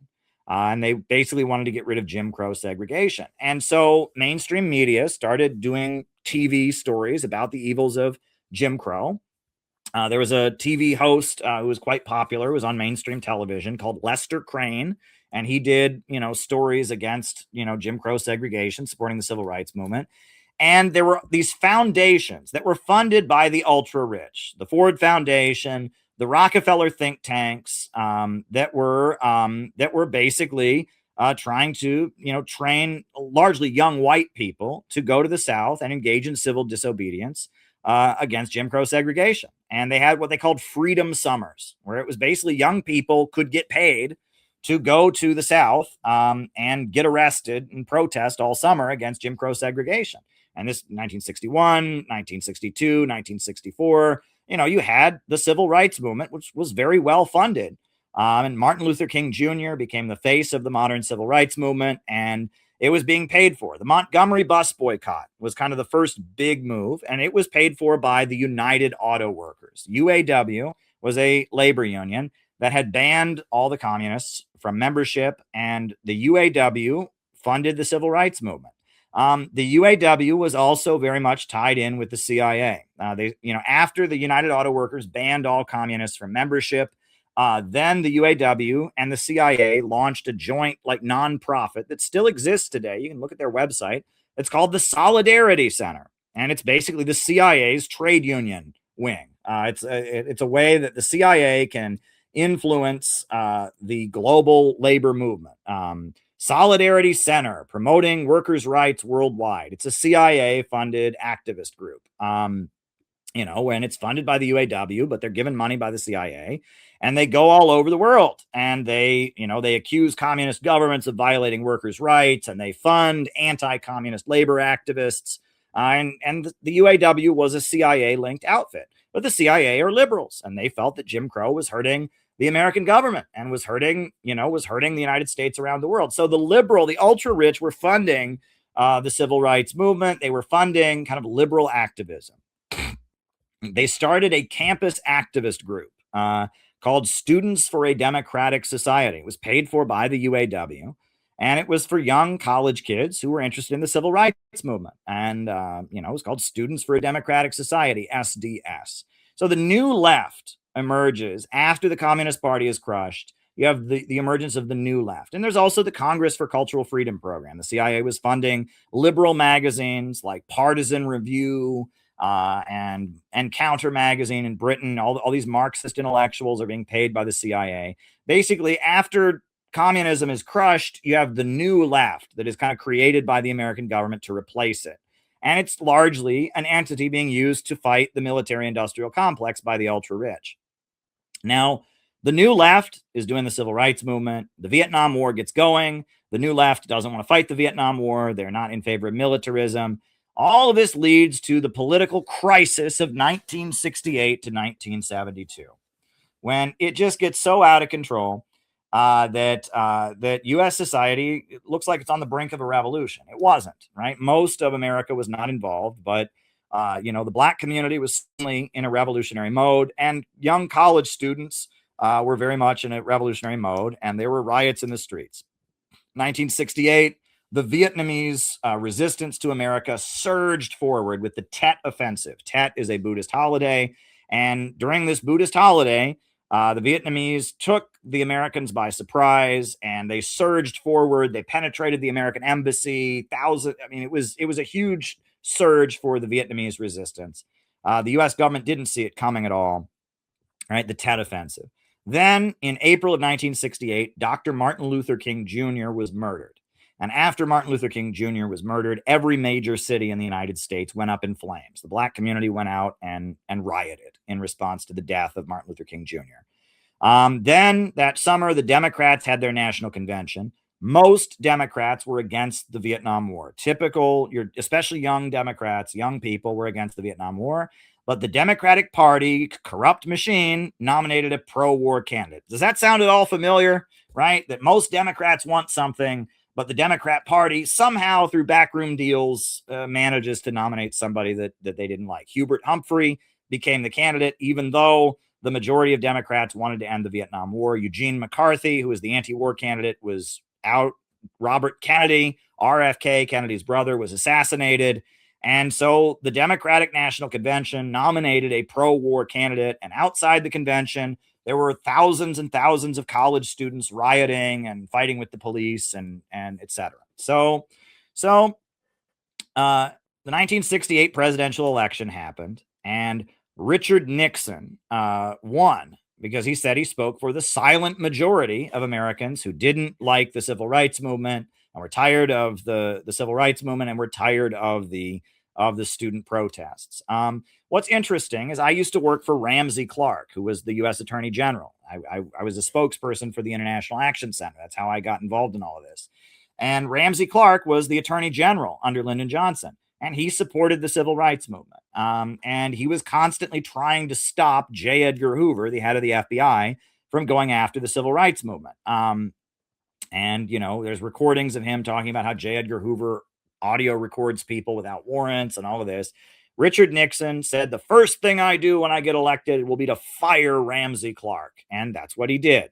And Richard Nixon fired Ramsey Clark, and immediately the FBI blew up COINTELPRO, and they launched an all-out war specifically against the Black Panthers because they saw the Black Panthers as the greatest threat. They said the biggest danger to the security of the United States was what they called the rise of a black messiah, right? If some kind of black revolutionary figure emerged that would lead the black movement, the USA would have internal security problems. They said that the free breakfast program that Fred Hampton of the Black Panthers had invented was the greatest threat to internal security, because all these young kids were getting a free breakfast while being taught communist ideology.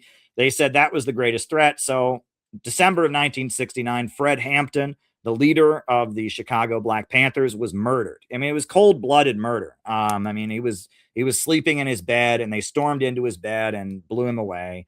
The Black Panthers arranged tours of the apartment where you could see that the bullets, the bullet holes supposedly were nail holes. There had not been one shot in self-defense. It was just an act of cold-blooded murder against the Black Panther leader.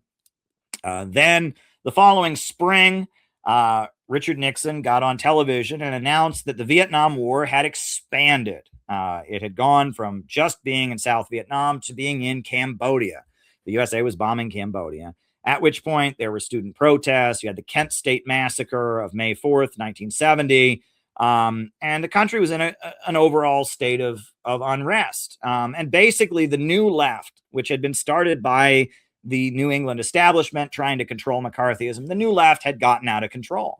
And U.S. society was just at a turning point. So what happened next? Now, Richard Nixon was the president, and he centralized a lot of power in his hands. And he took a lot of very dramatic moves as president. He was kind of a Bonapartist. One thing he did is he went to China, and he visited China. China and the Soviet Union were not getting along. China was a communist country. And Richard Nixon visited China in 1972. And, that was an important move. And China's foreign policy started shifting to aligning with U.S. foreign policy. In addition to that, 1973, you had the Trilateral Commission. So there are two U.S. foreign policy strategists who were groomed by the Rockefellers. One was named Henry Kissinger, and the other was named Zbigniew Brzezinski. Zbigniew Brzezinski taught the anti-communism school at Columbia University, or the Center for Communist and International Studies at Columbia University. That was Brzezinski. And Henry Kissinger was a well-known foreign policy strategist as well. And they formed something called the Trilateral Commission. And it was basically, as the USA was losing the Vietnam War, they were trying to figure out why the USA was losing the Vietnam War. And there's a very important book by Brzezinski. It's called Between Two Ages, America Enters the Technotronic Era. And if you read this book, Brzezinski, who's on the payroll of the Rockefellers, teaches at Columbia University, he basically says that the new left, the campus protests, they are not the threat of communist revolution. They just represent the fact that the culture is changing in response to changes in information technology. And he says, rather than fight the new left, the US government should weaponize these changes in information technology to overthrow the Soviet Union. And he talks about the sexual revolution, right? The Communist Party of the Soviet Union was not into the sexual revolution, but all the young activists were all about free love.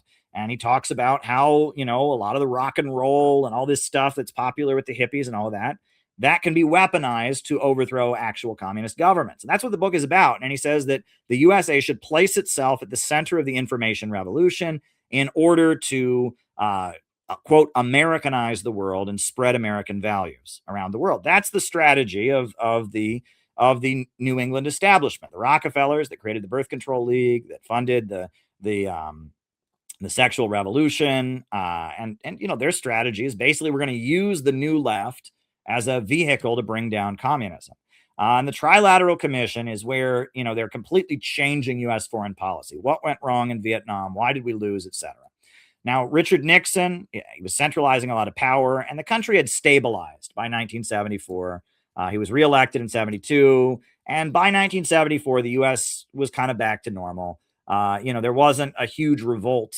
It wasn't like the 60s. The country wasn't in a state of crisis.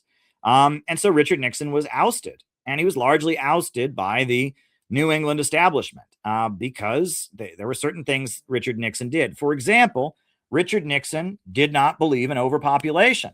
Richard Nixon, in fact, wanted to give an automatic gift, a financial incentive for Americans to have more children. He called for a guaranteed income to all families that had more than 3 children. And he wanted a guaranteed minimum income for all citizens, which is very interesting.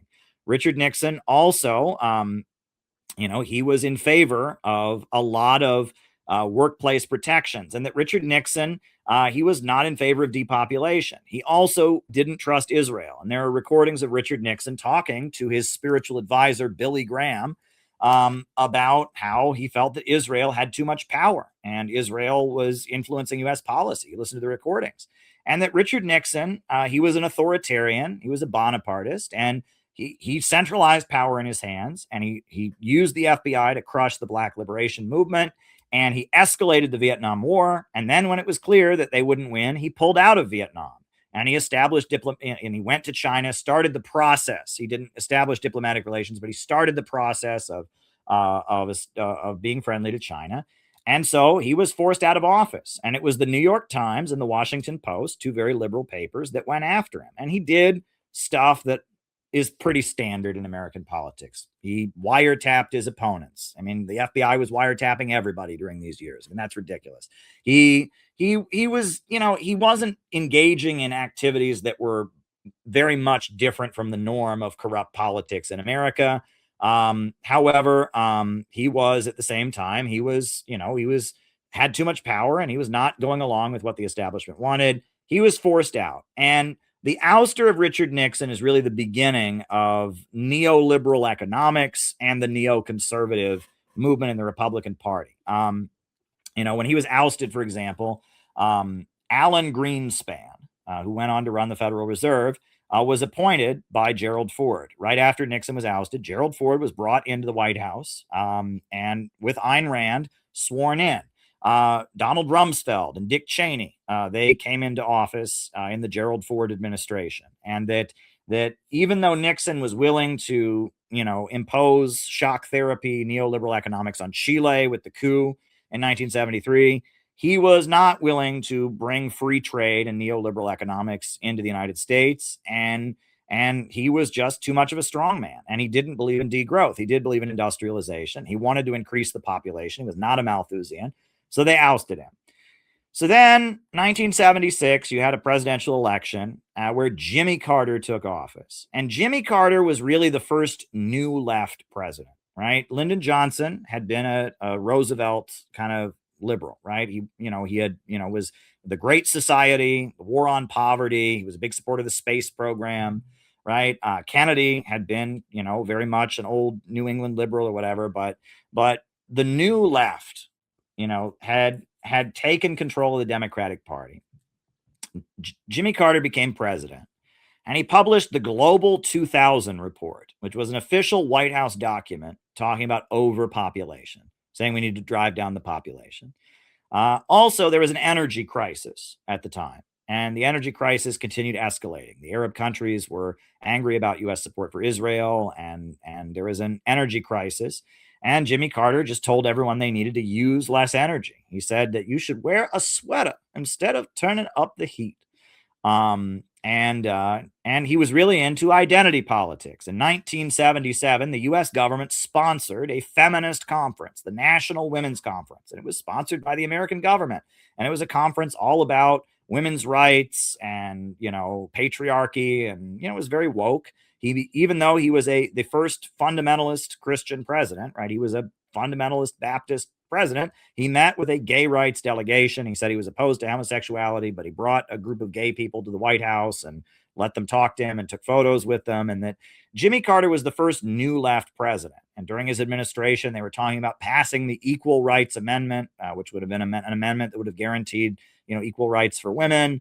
And there was like a whole push for this kind of identity politics. At the same time, they're pushing degrowth. And that was Jimmy Carter's presidency. And the U.S. economy was doing very, very badly because the price of energy and the gas prices went through the roof. And because of the fact that Jimmy Carter put Paul Volcker in charge of the Federal Reserve, and they got rid of usury laws. In most states, there was a maximum amount of interest that a bank could charge. It was called a usury law. Well, Paul Volcker was put in charge of the Federal Reserve, and Jimmy Carter got rid of the usury laws. And there was a federal law that said banks can charge as much interest as they want. And so these high interest rates where people get ripped off in their loans became legal in every state. Another thing that went on under Jimmy Carter was that Jimmy Carter started going after Democrats who believed in nuclear power. And it was called Abscam. I don't know if you've ever seen the movie American Hustle, but in American Hustle, it's a fictionalized version of what Jimmy Carter did. Was there were various Democrats in New Jersey and in other parts of the country who were Democrats who were close to labor unions like the Teamsters and who believed in nuclear power. And Jimmy Carter sent the FBI to frame them, as if they were getting bribed. They had a guy dress up as an Arab sheik and try to bribe them. And in many cases, the politicians would push the suitcase of money away, but they still would go to prison. It was Abscam. It was a purge of the Democratic Party, of anyone who was pro-economic growth and didn't go along with the Malthusian ideas that were becoming dominant in the Democratic Party. And that was Abscam. And there were other things that the Carter administration did. During the Carter administration, you had the Church Committee.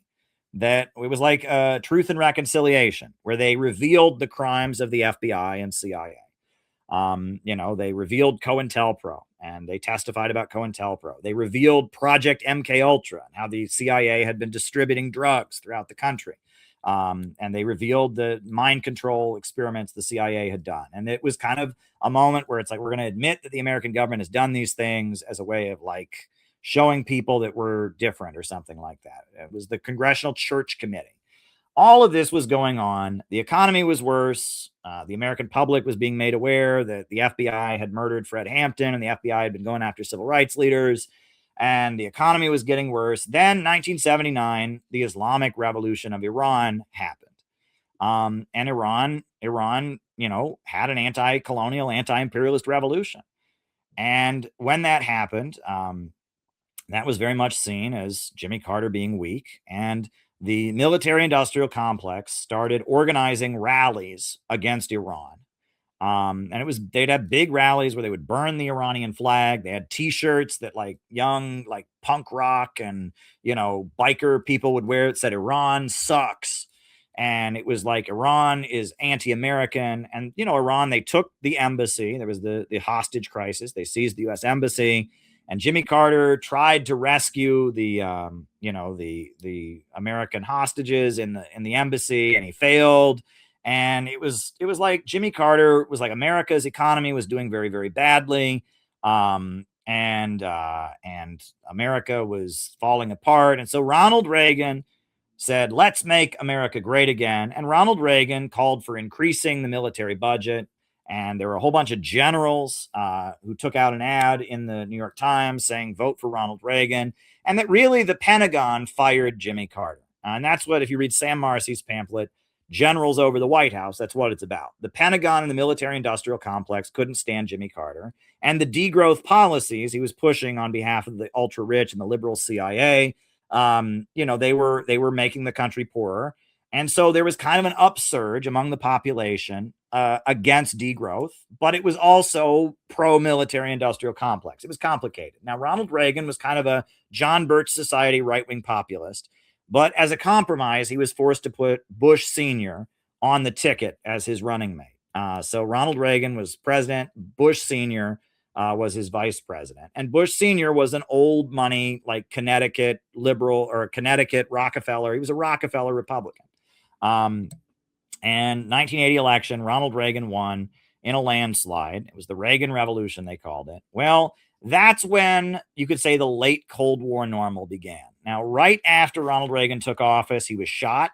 And he didn't die, but the shooting is very suspicious. The guy who shot him was somebody who was, connected to the Bush family and their oil stuff. And Ronald Reagan's presidency was very much America going back to normal. And the new normal in America, it's very interesting. It was kind of a compromise. So first of all, they made Martin Luther King Day a national holiday. Martin Luther King Jr.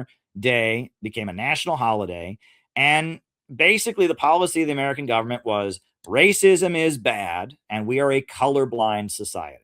it basically, in about during the Reagan years, it became unacceptable to go around saying some races are inferior. You couldn't say that. America suddenly said, we don't believe in racism anymore. It was not sincere. There was still a huge amount of discrimination. There was still police brutality. There was still all kinds of issues. But officially, the American government said racism is bad. In addition to that, Christianity was the norm, right? You couldn't be elected president if you weren't a Christian. And it was kind of unacceptable to not believe in God in public, right? There were people who didn't believe in God, but if you didn't believe in God, that was seen as like you were not a good person. Christianity was pretty mainstream. Democrats and Republicans were both Christian. You had your occasional Jewish member of Congress or whatever, but for the most part, Christianity was considered acceptable. Republicans were the hardline party of the military and the religious conservative movement. And there was a big upsurge of the religious conservative movement in the late 70s, the religious right, they called it, Jerry Falwell, the moral majority, etc. And the Democrats basically believed the same thing, but they believed like a moderate version of it. One thing that you really started hearing in these years, people would say, America is the greatest country in the world. That became a common mantra. America is the greatest country in the world. And this late Cold War normal, this was how America was until about the Obama years. Until really about 2008, this is how American politics was. Racism is bad, is the general statement. Christianity was kind of the acceptable norm. Republicans were the religious military party. Democrats were the moderate opposition. And everyone knew America is the greatest country in the world. And if you disagreed with that, you must be brainwashed, right? Because everybody knows that America is the greatest country in the world. And communism doesn't work, right? It just doesn't work. And you look at all these communist countries, they're poor because communism just doesn't work.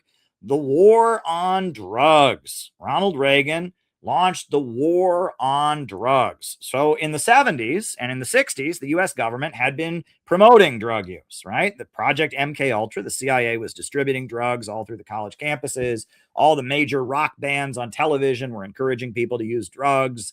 And they, the CIA was like literally handing out drugs at rock concerts, and drug use was pretty mainstream and normalized. But suddenly around the Ronald Reagan years, suddenly the policy became, no, drugs are a menace. And the war on drugs was a propaganda campaign that, it was based on reality. Drugs are not good, okay? And that, a lot of families, the pro-drug policies of the rock and roll culture of the 60s had really damaged a lot of people. And because, of the 60s and the way drugs were kind of normalized and mainstreamed in the 1960s and 70s, a lot of families had a family member who became an addict or died of an overdose or whatever. So the public was largely against drug use. And so Ronald Reagan and the Republicans capitalized on that fear, and they launched a huge police state crackdown called the War on Drugs. And the war on drugs was largely a war against black people. That's really what it was. It was mass incarceration of black people. And the imprisonment rate in the country started going through the roof, and long prison sentences, etc. Also during this period, labor unions started gradually losing influence, right? PATCO, the air traffic controllers, they went on strike, and Ronald Reagan invoked the Taft-Hartley law and fired them all. The labor unions had Solidarity Day, which was the first national demonstration ever called by the AFL-CIO, demanding that labor union rights be protected. And during these years, Ronald Reagan famously said, "We're all friends after 6 o'clock." The fight was over. The Democrats and Republicans were all on the same team. This was the late Cold War normal, right? And I was born in 1987, and this was the political normal up into 2008. And this is how America was. I remember this America very well, that everybody knew racism is bad. Christianity was the mainstream, and America is the greatest country in the world. Communism doesn't work. War on drugs, labor unions are gradually losing their influence. Democrats and Republicans are basically the same. And the liberal CIA, right? The liberal CIA was kind of hidden, and it had little places, little enclaves that it set up shop. On college campuses, a lot of academics were tied in with liberal activist groups, and there were leftist foundations that did things, but largely, leftist stuff, the New Left, was kind of hidden. It was considered a fringe element that existed, but it was kind of hidden. And neoconservatism was running U.S. politics, right? The idea that, America is spreading freedom around the world. That's the America that I grew up in, mind you. That was my upbringing. That's the America I grew up in. So amid all of this is a fight among the American elite. There are two political groups, I guess originally Marxist groups. I would say neither of them are currently Marxist, but it's funny. One of them still claims to be Marxist, one doesn't. They tried to maneuver amid all of this to build some kind of anti-imperialist movement. And I'm going to go briefly over the two groups so that you can kind of see how they maneuvered among this. I think they both got a few things wrong and got a few things right, but we'll talk about them. The first is Lynn Marcus. Right? Lynn Marcus was a member of the Socialist Workers' Party. He was a Marxist intellectual, very smart guy who knew a lot about economics. He was in the Socialist Workers' Party. And when Jerry Healy and followers of Jerry Healy quit the American Socialist Workers' Party, he resigned. He was in the Workers' League for a while. He was in the Spartacus League for a while. And eventually he just started giving his own classes at Free University of New York. In New York, there was a building, like a nonprofit, called the Free University of New York. And anybody who wanted to teach classes about communism could sign up and teach classes. And Lynn Marcus was a guy. His real name was Lyndon LaRouche, but he went by Lynn Marcus in these days. And he was a really smart guy who knew a lot about economics. And he was from a Quaker family in New England. He had been in the Second World War in the military. He just started giving classes at the Free University of New York. And eventually his students formed the National Caucus of Labor Committees. And that was the name of their group. Originally, they joined Students for a Democratic Society, and they were known as the SDS Labor Committee, like a wing of Students for a Democratic Society that wanted to do labor work. Eventually, they became the NCLC, the National Caucus of Labor Committees. Their defining belief was they were anti-Malthusian.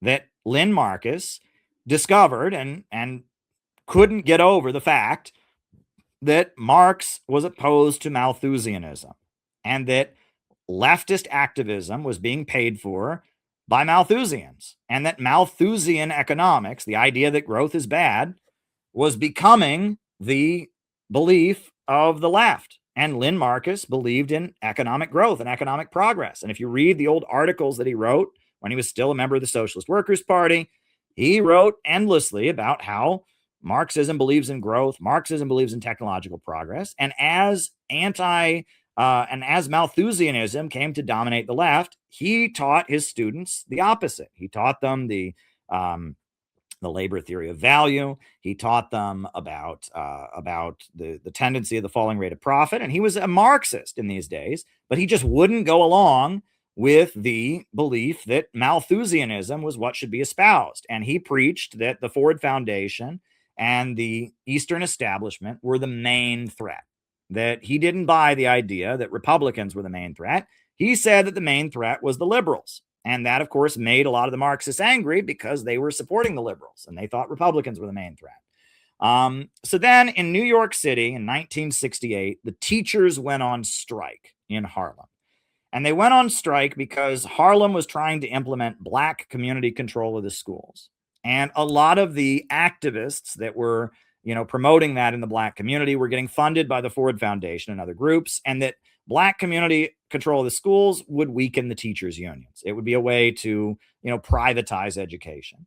Most of the communist groups supported the Black community, and they supported Black nationalism. They wanted Black community control of schools, but Lynn Marcus said, no, the Black community control of schools is being pushed by the Ford Foundation, by the Eastern establishment. It's an anti-union thing.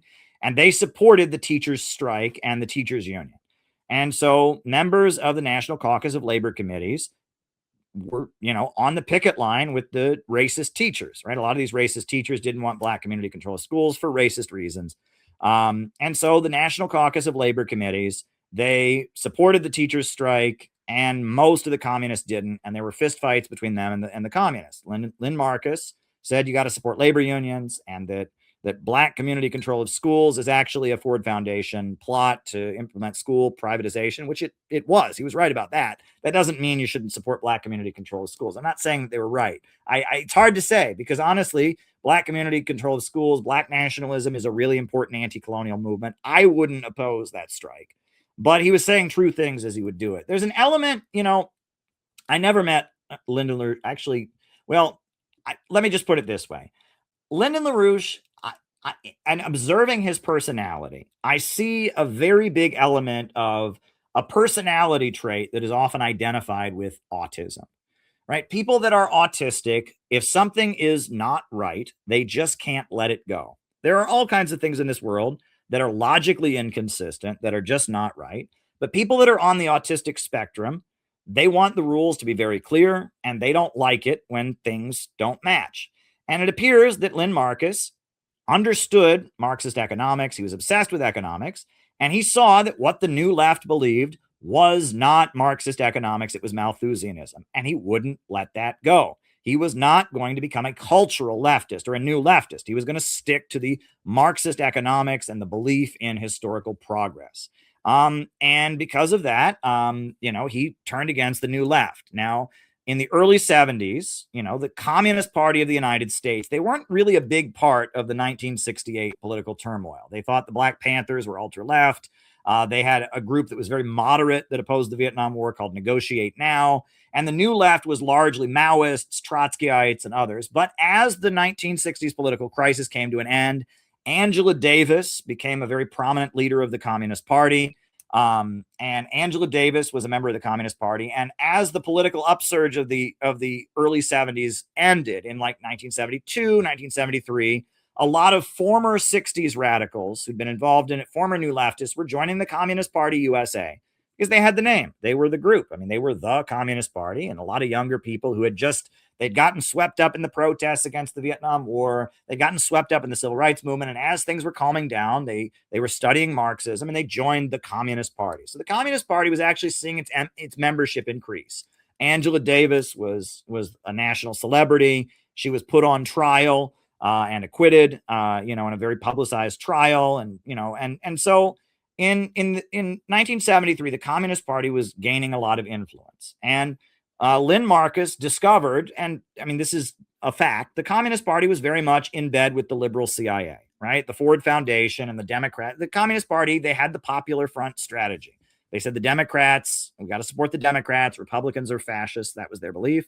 And that the Communist Party was in bed with the liberal CIA and with the Ford Foundation and stuff. So because of that, Lynn Marcus and the National Caucus of Labor Committees started basically challenging the Communist Party. And they would go to their meetings and call them out for working with, CIA-funded liberal groups, etc. And the FBI had infiltrated both groups. The Communist Party has always been heavily infiltrated by the FBI since the 1950s. And the National Caucus of Labor Committees was also infiltrated by the FBI. And things started happening. LaRouche people would be out on the street handing out leaflets, and somebody from the Communist Party would come and violently attack them. Members of the LaRouche movement would go to Communist Party events and be very disruptive. And that was possibly, the FBI was involved, getting the two groups to hate each other. So in 1973, Lynn Marcus said, you know what, we're going to do Operation Mop Up, and we're going to destroy the Communist Party. Now, that's a pretty big move, but keep in mind, he thought the New Left was the biggest threat. And that he was opposed to the New Left. He saw the Communist Party as an entity that was kind of attaching the labor movement, et cetera, to the New Left.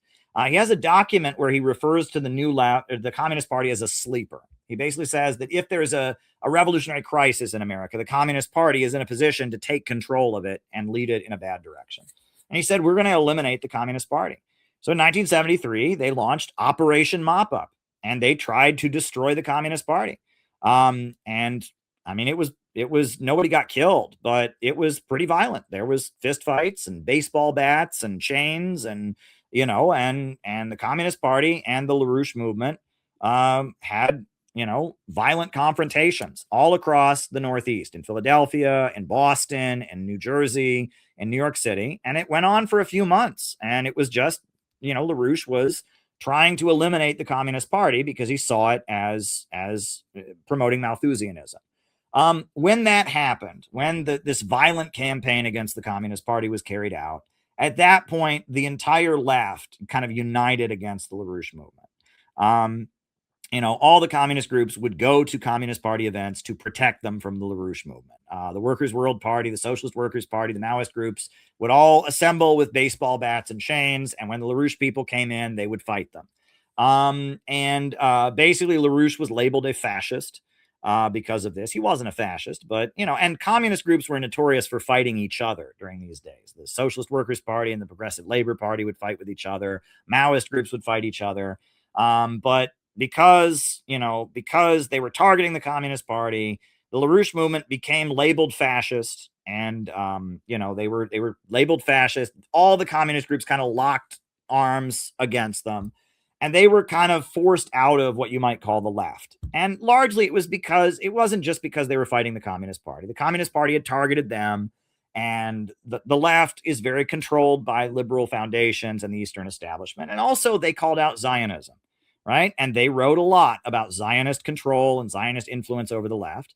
And they were very close to the Ba'ath government. In Iraq, Saddam Hussein was the leader of Iraq. He was a Ba'athist Arab socialist. And Lyndon LaRouche attended, Saddam Hussein's inaugurations, and he went to Iraq. He was friendly to Saddam Hussein, and he was very much a supporter of Ba'athist Arab socialism and the Arab world. And so basically the same way that Jerry Healy got labeled and, got demonized, the same way another communist group called the Revolutionary Union was demonized because of their position on busing, the LaRouche movement became the enemy of the entire left. Does that sound familiar, folks? Does that sound familiar? Right? Somebody is hated by the left, even though they believe what Marxists are supposed to believe, and but they just won't accept degrowth and all of that. They're made enemy number one by the left. So the LaRouche movement, they ended up having to align with conservatives. Does that sound familiar? Right? And so they were aligning more and more with conservatives, and they talked about the CIA funding drugs. They published a book called Dope Incorporated that exposed how the CIA had promoted drug use.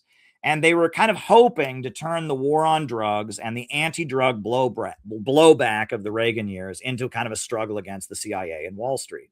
And to some degree or other, they were successful, and they ran candidates for office, and they drove a tank down the streets of Chicago. And, to some degree or other, they won Democratic primaries, etc. They did denounce Marxism entirely during the early 80s, I guess, because they were working with Republicans, and because, whatever, they announced that they supported the American School of Economics that was promoted by, that was the theories of Friedrich List, the German economist, and Henry Charles Carey. They denounced Marxism, and they became advocates of the American School of Economics, but they continued to support Iraq. They became friendly to China, and they were influential on Deng Xiaoping theory, etc. And when George H.W. Bush became president, he threw them all in prison, and he had the FBI arrest them all. Lyndon LaRouche went to prison for quite some time, and a lot of the national leaders of their group were thrown in prison. And basically, the Bush, Rockefeller Republican, Reagan didn't go after them, but Bush did. And Bush tried to completely destroy their organization. In the early 90s, they were almost wiped out by the U.S. government. Lyndon LaRouche was in prison for quite some time. All of the national leaders were in prison. Their newspapers were seized by the FBI. I mean, they tried to wipe them out, basically, most likely because they were tied to Iraq, because they were anti-Zionist, because they were opposed to degrowth and Malthusianism, and because they gained a lot of influence in Republican circles, right? That a lot of Republicans were influenced by them, and they had a pro-growth, kind of vaguely anti-imperialist worldview. They were anti-communist, but they believed in growth. They rejected Malthusianism, and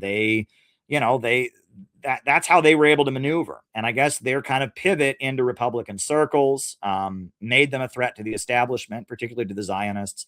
They're labeled anti-Semitic and smeared, and they're still around. The Schiller Institute is a very important group that does solidarity with China, that wants peace with Russia, that I've known over the years. At one point, CPI and the Schiller Institute were working together, and in more recent years, they are more and more anti-imperialist than before. At this point, we don't cooperate, but one of their members is running for Congress in in the Bronx, Jose Vega, and he's running an amazing campaign. And Jose Vega has come to, he came to our CPI event in January, and we were honored to have him there. And I hope he wins. We don't endorse any candidates, but, CPI, I mean, I can't think of anyone who's running for public office who's more in line with our views than Jose Vega. Jose Vega is an amazing guy, and he's a LaRouche guy, right? So that's one group, is the Lynn Marcus or the Schiller Institute. They tried to maneuver within this fight within the ruling class, to fight the Eastern establishment or something. That's Lynn Marcus. The next group, I'm going to talk about Sam Marcy. And this is the group I was in for many years. For 8 years, I was a member of the Workers' World Party. So Sam Marcy was a guy who was a leader of the Communist Party of the United States in the 1930s. He lived in Brooklyn, and he quit the Communist Party in 1934. Now, the official reason that he quit is he was Jewish, and he was mad that Hitler took power in Germany, and he said that the communists had failed to stop Hitler. But it was about more than that. The Communist Party during these years was majority immigrants, right? And Sam Marcy was an immigrant. He was born in Ukraine. He was Jewish. He grew up speaking Russian in his household. And during these years, the Communist Party was majority foreign language speaking guys like him, non-white or non-English speaking immigrant, etc. And the Communist Party was working really, really hard to promote white dudes, basically, because they wanted to appear more American. And they picked William Z. Foster, who was an Irish Catholic from Philadelphia, to be their leader. And then they picked Earl Browder, who they called the man from Kansas, who was a farm boy from Kansas, to be their leader. And eventually they settled on Gus Hall, who was an Iron Range worker of Finnish descent from Minnesota. And that the Communist Party was always trying to make themselves look more American. Well, Sam Marcy was a brilliant speaker, writer, and activist, but he had a thick accent. I mean, if you listen to recordings of him, he had even up into the 90s when he died, he had this very thick accent, and he was like a Ukrainian, Jewish, Brooklyn, Russian accent. He didn't sound American at all. And they were not going to put Sam Marcy in a leadership position because he was a foreign-born Jewish guy who was born somewhere else and, grew up speaking a different language. And that Sam Marcy, he was kind of marginalized within the Communist Party. And Sam Marcy really hated the Communist Party for that. He accused them of pandering to reaction. And he was really angry when they moved their headquarters from New York City to Chicago, because he said Chicago is reactionary. New York City is a cosmopolitan city. It's more multinational. Chicago is the reactionary American heartland. Sam Marcy, he didn't particularly like the American people, right? And, he had a lot of the populist rhetoric he'd learned in the Communist Party, and he knew better. But there was still an element of he didn't like the bulk of the American people. He was a guy from New York City, and he traveled around the world pretty frequently, and he went back to the Soviet Union, and whatever. It was Sam Marcy. He quit the Communist Party in 1934, and he joined the Trotskyists because they were the other communist group. If you didn't like the Communist Party, the other communist group was the Socialist Workers' Party. He was in the Socialist Workers' Party, but the Socialist Workers' Party hated Stalin, and it hated the Soviet Union. And Sam Marcy loved the Soviet Union. He was very, very loyal to the Soviet Union. He thought the Soviet Union was a deformed workers' state. He said it was socialist in its foundations, but it was led by a counter-revolutionary bureaucracy. Sam Marcy believed that, and he believed it was his duty to defend the Soviet Union. And when the SWP, got more and more anti-communist, he couldn't stand it. He didn't fit in the Socialist Workers' Party. He went to college. He became a lawyer. And then he moved to Buffalo, New York in 1939. And in 1939 in Buffalo, there was no other wing of the Socialist Workers' Party in Buffalo. So he could control it, basically. And he bought a storefront in Buffalo, New York. And he had a storefront, and he organized his own wing of the Socialist Workers' Party in Buffalo, New York. After World War II, everyone noticed that the Buffalo branch of the SWP was very, very different than the rest of the SWP. And eventually Sam Marcy's followers in the SWP were called the Global Class War Tendency. And that Sam Marcy said that there's a global class war, and you have to support the Soviet Union, and you have to support China, and you have to support North Korea, and you have to support the anti-imperialist governments. even if they're not, pure in their revolutionary ideology, you have to support them. And he supported the Soviet Union crushing the Hungarian revolt in 1956 because he said that the Hungarian revolt was funded by the CIA and anti-communist, and he was right. And he also he did not celebrate Khrushchev's secret speech. He thought that it was true, but he could see that Khrushchev's secret speech was motivated by trying to appease U.S. imperialism. And he defended Stalin against Khrushchev, even though he didn't like Stalin. He said Stalin was better than Khrushchev, which was not the Trotskyite position. And that his group, the Global Class War Tendency, they quit the SWP in 1959. They started their own group called the Workers' World Party. And originally, they maintained that they were the one true Trotskyist party in the world. All the other Trotskyist parties were phonies. They were the real Trotskyists. But as the 1960s went on, they gradually stopped talking about Trotsky. They formed a youth group called Youth Against War and Fascism, called YOF, Youth Against War and Fascism, that was known for street fighting. And, as the 1960s got going, there was a layer of like young hippies who engaged in street fighting. Most of the communist groups rejected street fighting, right? They thought this is a bunch of crazy middle-class stuff. We want to get in the unions. We want to organize the workers.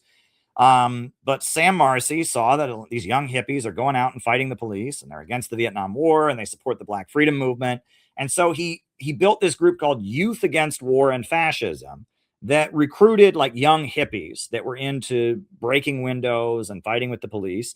And he recruited them into this group called Youth Against War and Fascism.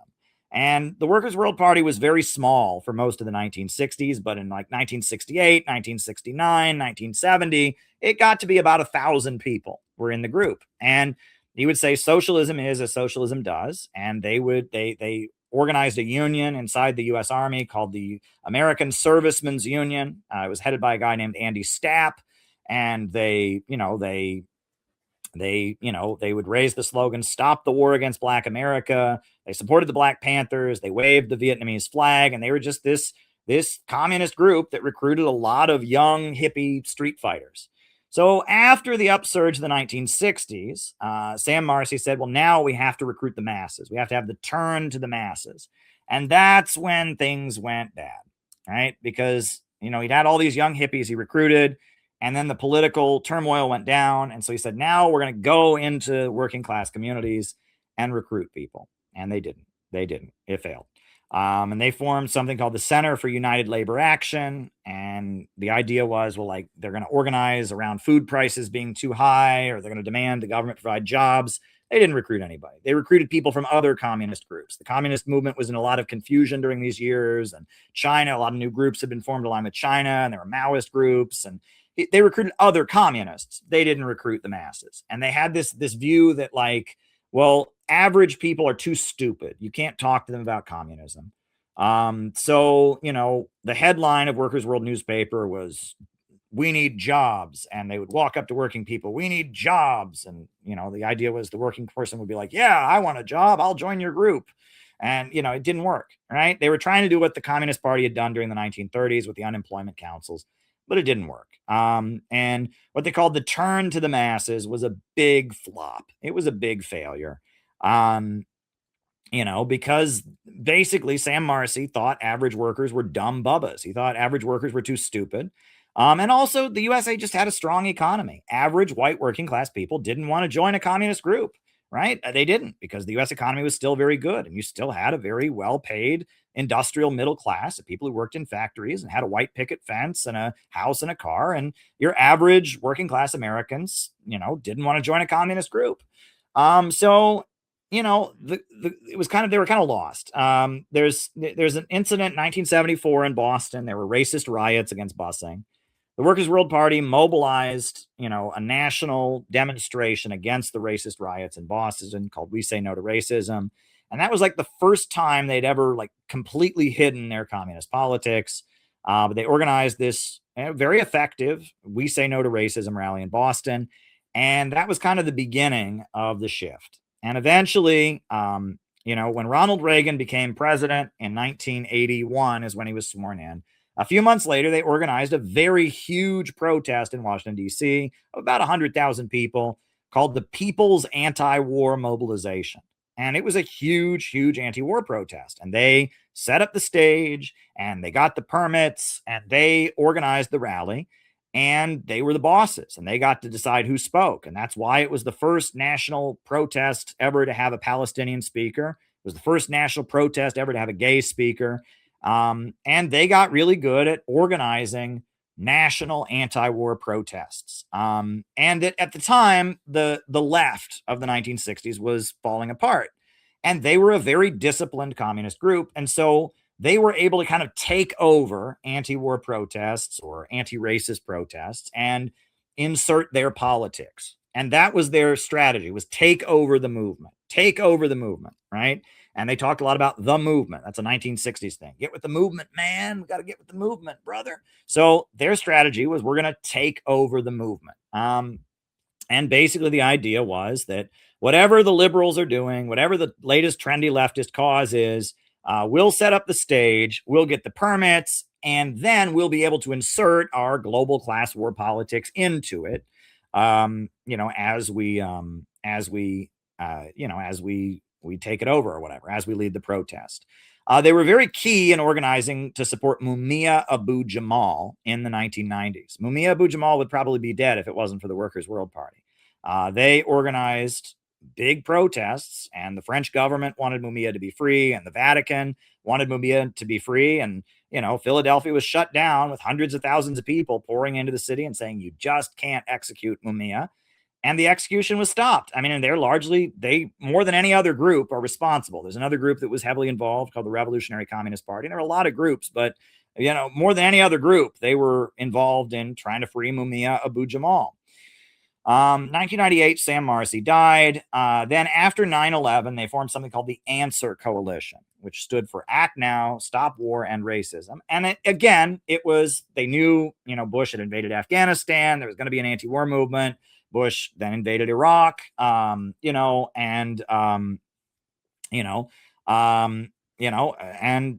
knew there was going to be an anti-war movement. So they said, we're going to take over the movement. So they formed the Answer Coalition. And eventually, one of their members who was running the Answer Coalition was a guy named Brian Becker. And Brian Becker, he was a very, charismatic guy. And he realized that the Answer Coalition was doing all the work and bringing in more money. So he quit the Workers' World Party. He started his own group called Party for Socialism and Liberation, PSL. And PSL is an important group now. They run Palestine protests, etc. And they're a descendant of Sam Marcy. And what's interesting is that Sam Marcy and Lynn Marcus both kind of started out believing the same thing, which is that, capitalism causes overproduction, tendency to the falling rate of profit. We need a centrally planned economy. We need to unleash growth.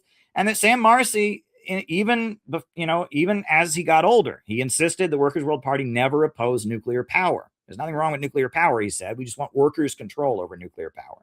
And Sam Marcy, also took a lot of positions that their followers probably don't even know about. PSL is opposed to nuclear power, for example. But Sam Marcy and Lynn Marcus had both been in the Socialist Workers' Party.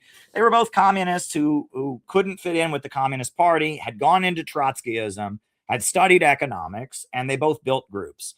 What made them different, I guess you could say, is that Lynn Marcus, he focused on calling out the new left for not believing in not rejecting Malthusianism, and he saw the new left as the main threat. And so he pivoted into kind of aligning with Republicans.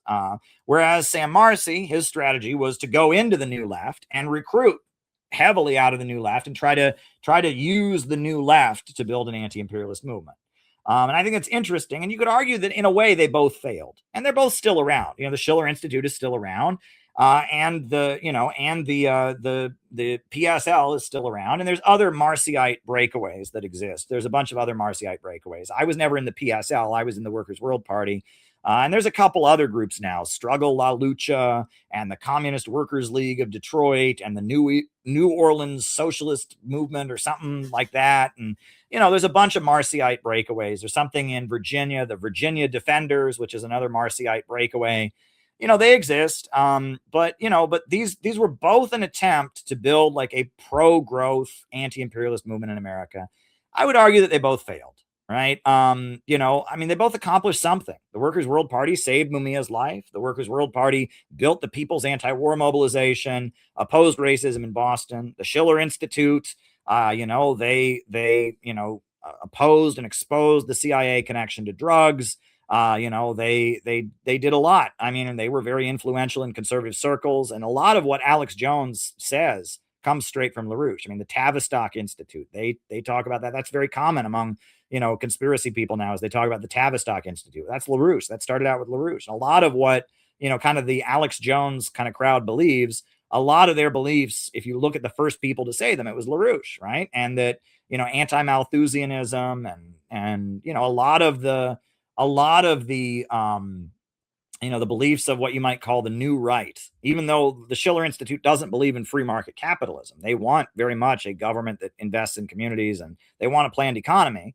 A lot of the new right, their critique of the left, they're drawing from ideas that were originally invented and circulated by the Schiller Institute. So both of these groups had a substantial impact on U.S. society, but neither of them built a base among the population and really became a mass anti-imperialist movement. But they were both trying to maneuver within this division within the ruling class, and they were, going one way or going another way. And that's important to keep in mind about both groups. Okay, so now back to, and basically when we sum up the Cold War, there are three stages of the new left, what we can call the new left. First, you had what was called the Congress for Cultural Freedom, that after, as McCarthyism was getting out of control in the United States, and as there was very much a feeling that we need to kind of control leftism, the CIA created its own brand of leftist politics to control dissidents, right? To control communism. And that was the Congress for Cultural Freedom and the CIA counterculture, the new left. That was the first stage.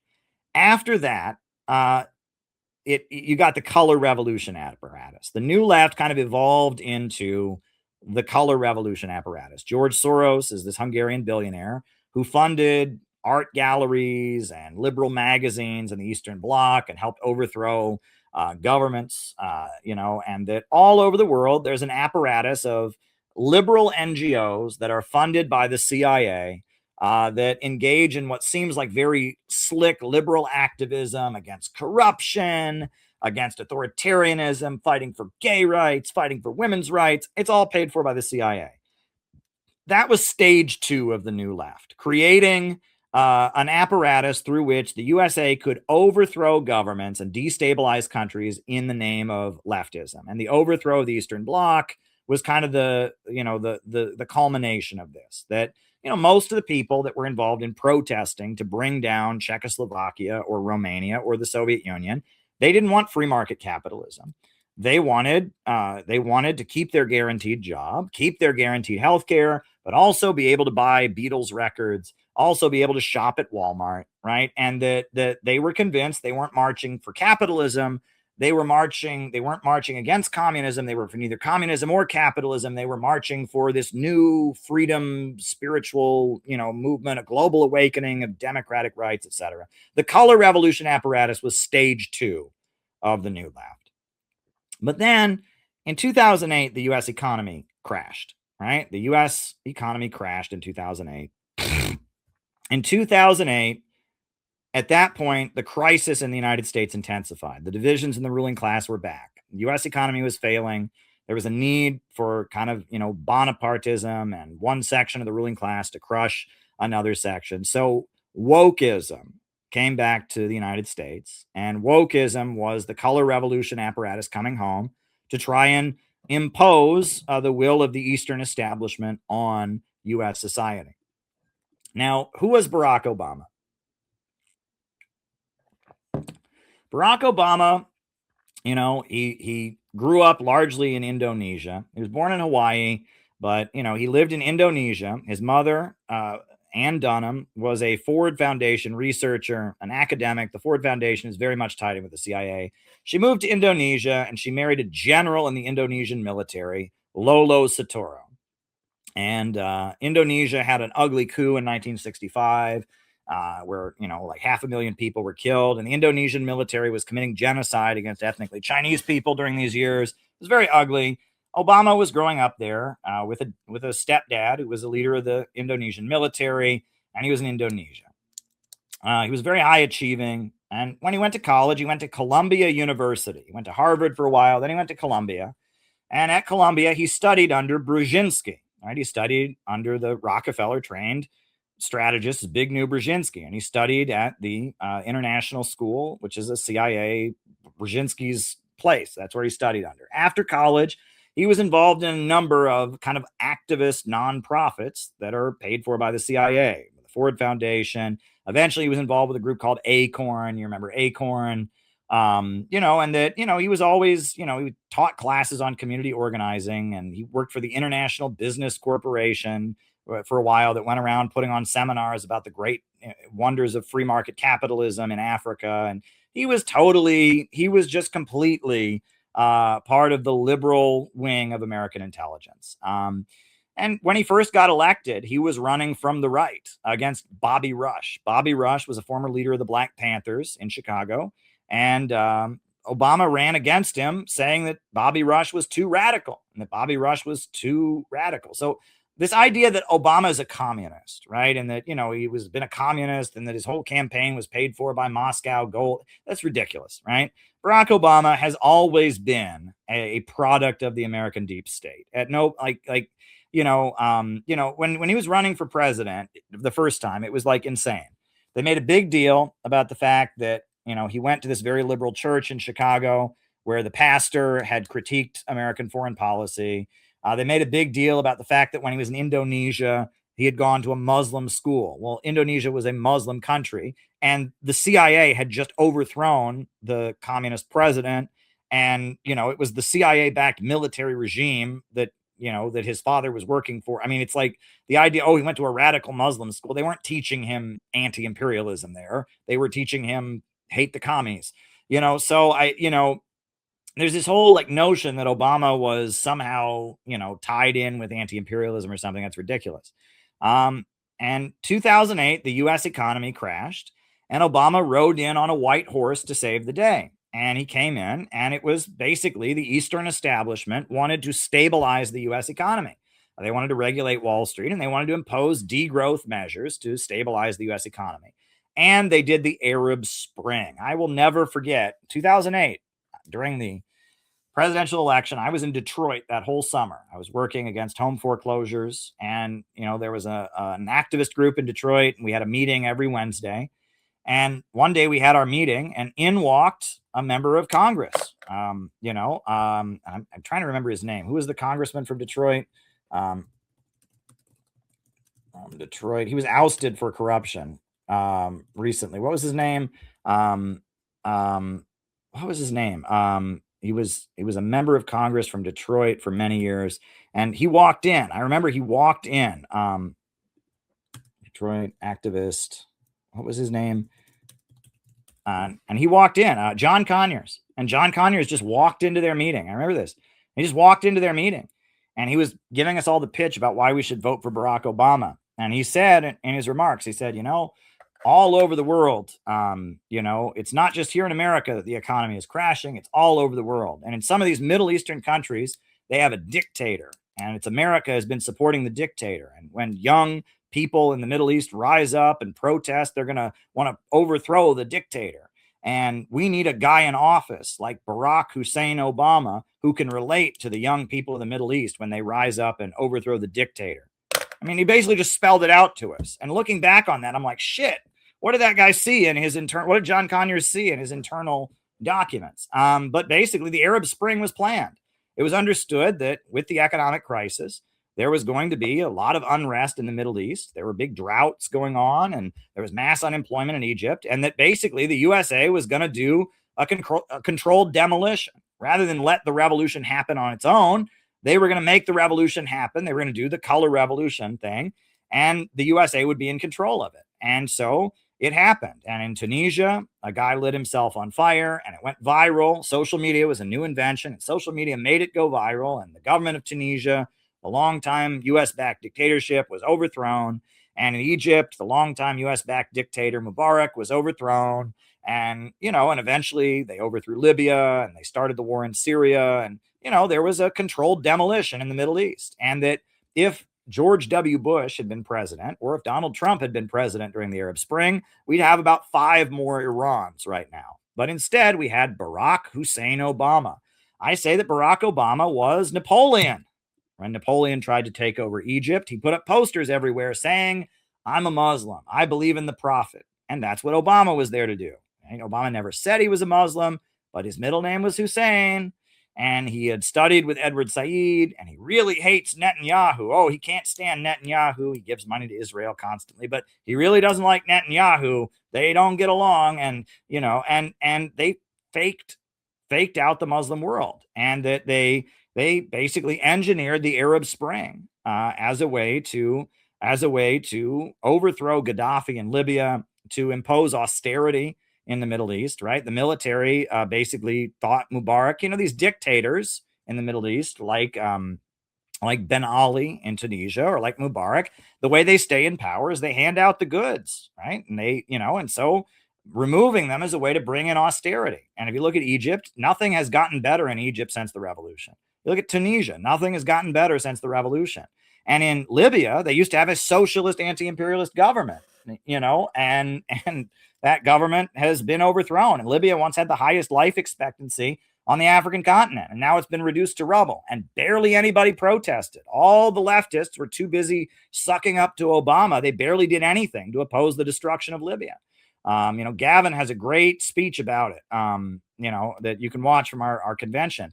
But nobody stood up for Gaddafi, and that Obama was a brilliant psyop, right? And after Obama did the Arab Spring and overthrew the government of Libya and turned the most prosperous country in the African continent into a country that's now still in rubble and chaos years later, after that, Barack Obama, he arranged the oil price drop, right? Because in 2014, Saudi Arabia started pumping cheap oil into the market, and the oil prices plummeted.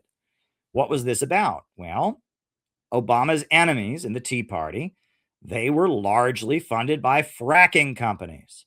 And Obama, his support came from the Eastern establishment, from the Rockefellers, from the people who created Kissinger and Brzezinski. And so big oil, they did a Walmart scheme, right? When Walmart comes to a town, they lower their prices until they put all the local stores out of business. Then they lift their prices up again. And that's what big oil did, is they lowered their prices and they put the fracking companies out of business, and they created an economic crisis in Venezuela. They caused big problems for Iran. And that's what Obama did. And also it was aimed at the frackers, because the frackers were Republicans. They didn't like him. And so there was the global oil price drop. That's what Obama did. And that was the Eastern establishment. That was the ultra rich. So why do we have Trump?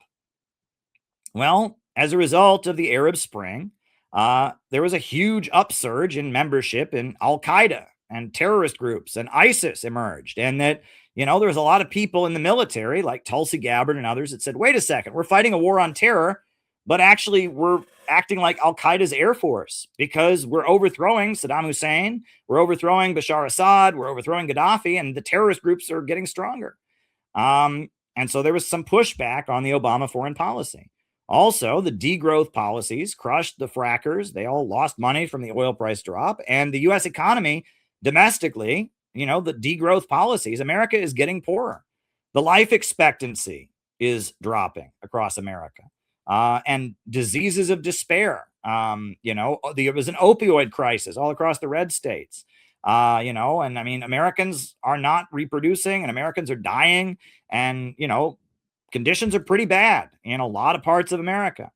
In addition to that, Israel didn't approve of the Iran nuclear deal. Obama's strategy for dealing with Iran was that we'll make a deal with them and we'll improve relations. We'll slip American influence into Iran. We'll boost Rouhani and the reformists, and we can pull off a color revolution, and we can overthrow the Islamic Republic. But Israel said, no, you can't do that, because we need to have Netanyahu win the elections, playing up the Iranian threat. And we need to make lots of money selling weapons throughout the region. And Israel didn't approve of Obama's strategy of trying to, trying to have détente with Iran and have a color revolution in Iran.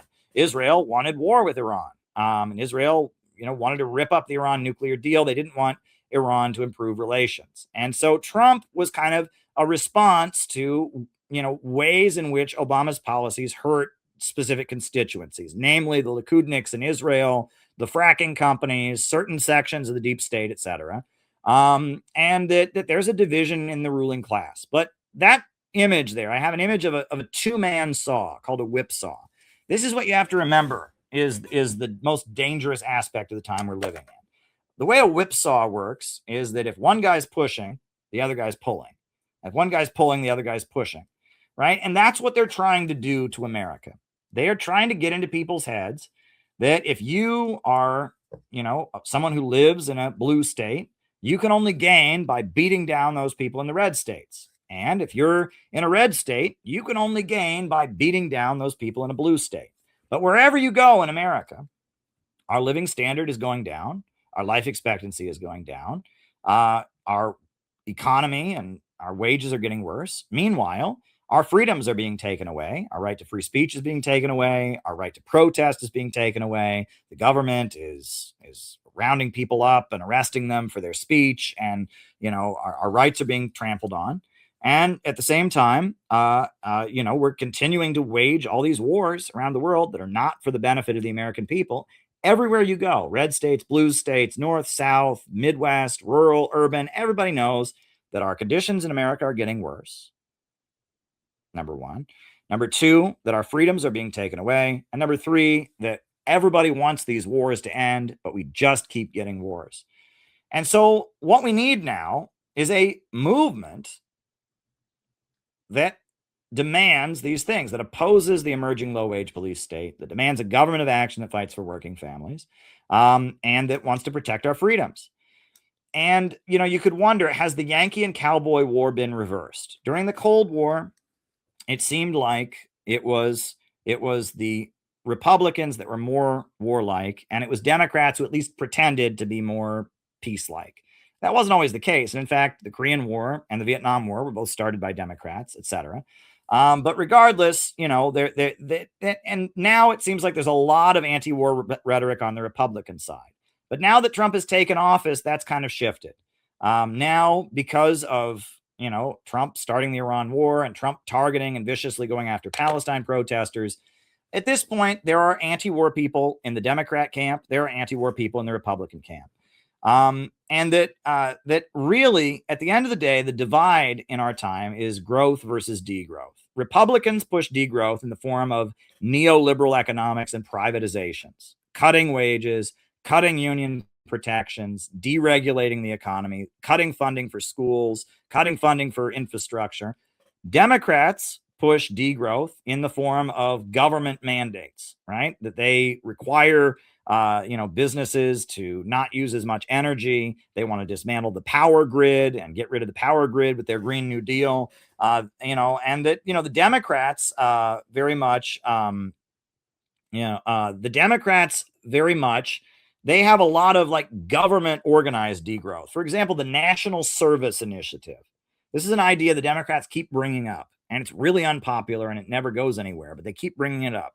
And it sounds good on the surface. The idea is, okay, after college or after high school, every young person will either go into the military or they'll do 2 years of national service, serving the country. That sounds great, right? Serving the country. But what is it really? It means that either you'll go into the military or you'll do the job of a government worker for free.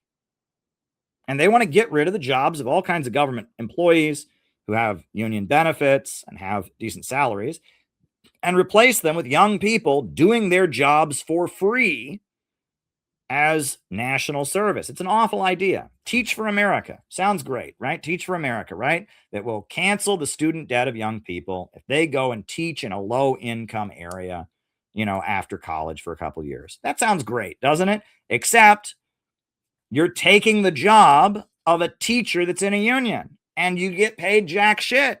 And instead of hiring a teacher that they would pay a decent salary, who would get healthcare and benefits, you go there and work for jack shit and you do the job of a higher paid teacher at very low wage. It's a union busting program.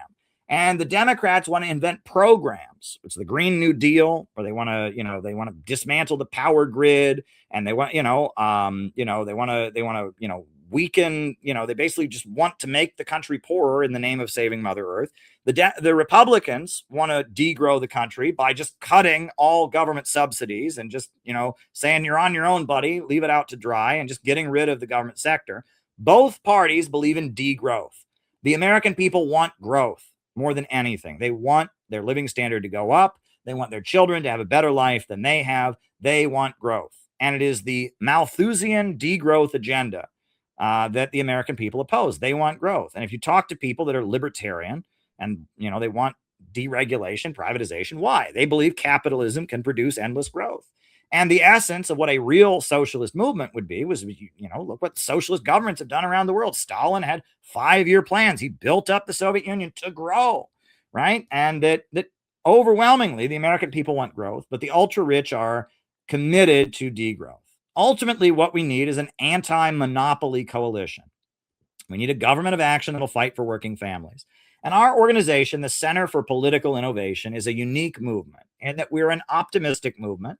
And we're a movement that is trying to bring people together. We're never left. We're not left. We're not right. We're pro-working families. We're anti-war. We're opposing the globalist imperialist system. And in some cases, we might align with leftists. In some cases, we might align with rightists. It's about advancing. We need ultimately a movement to demand growth, a movement to rebuild this country. And doing that means breaking out of imperialism, breaking out of the system where big monopolies and bankers dominate the world and are impoverishing people to stay rich. And we're trying to navigate the divisions within the ruling class and build an anti-monopoly coalition.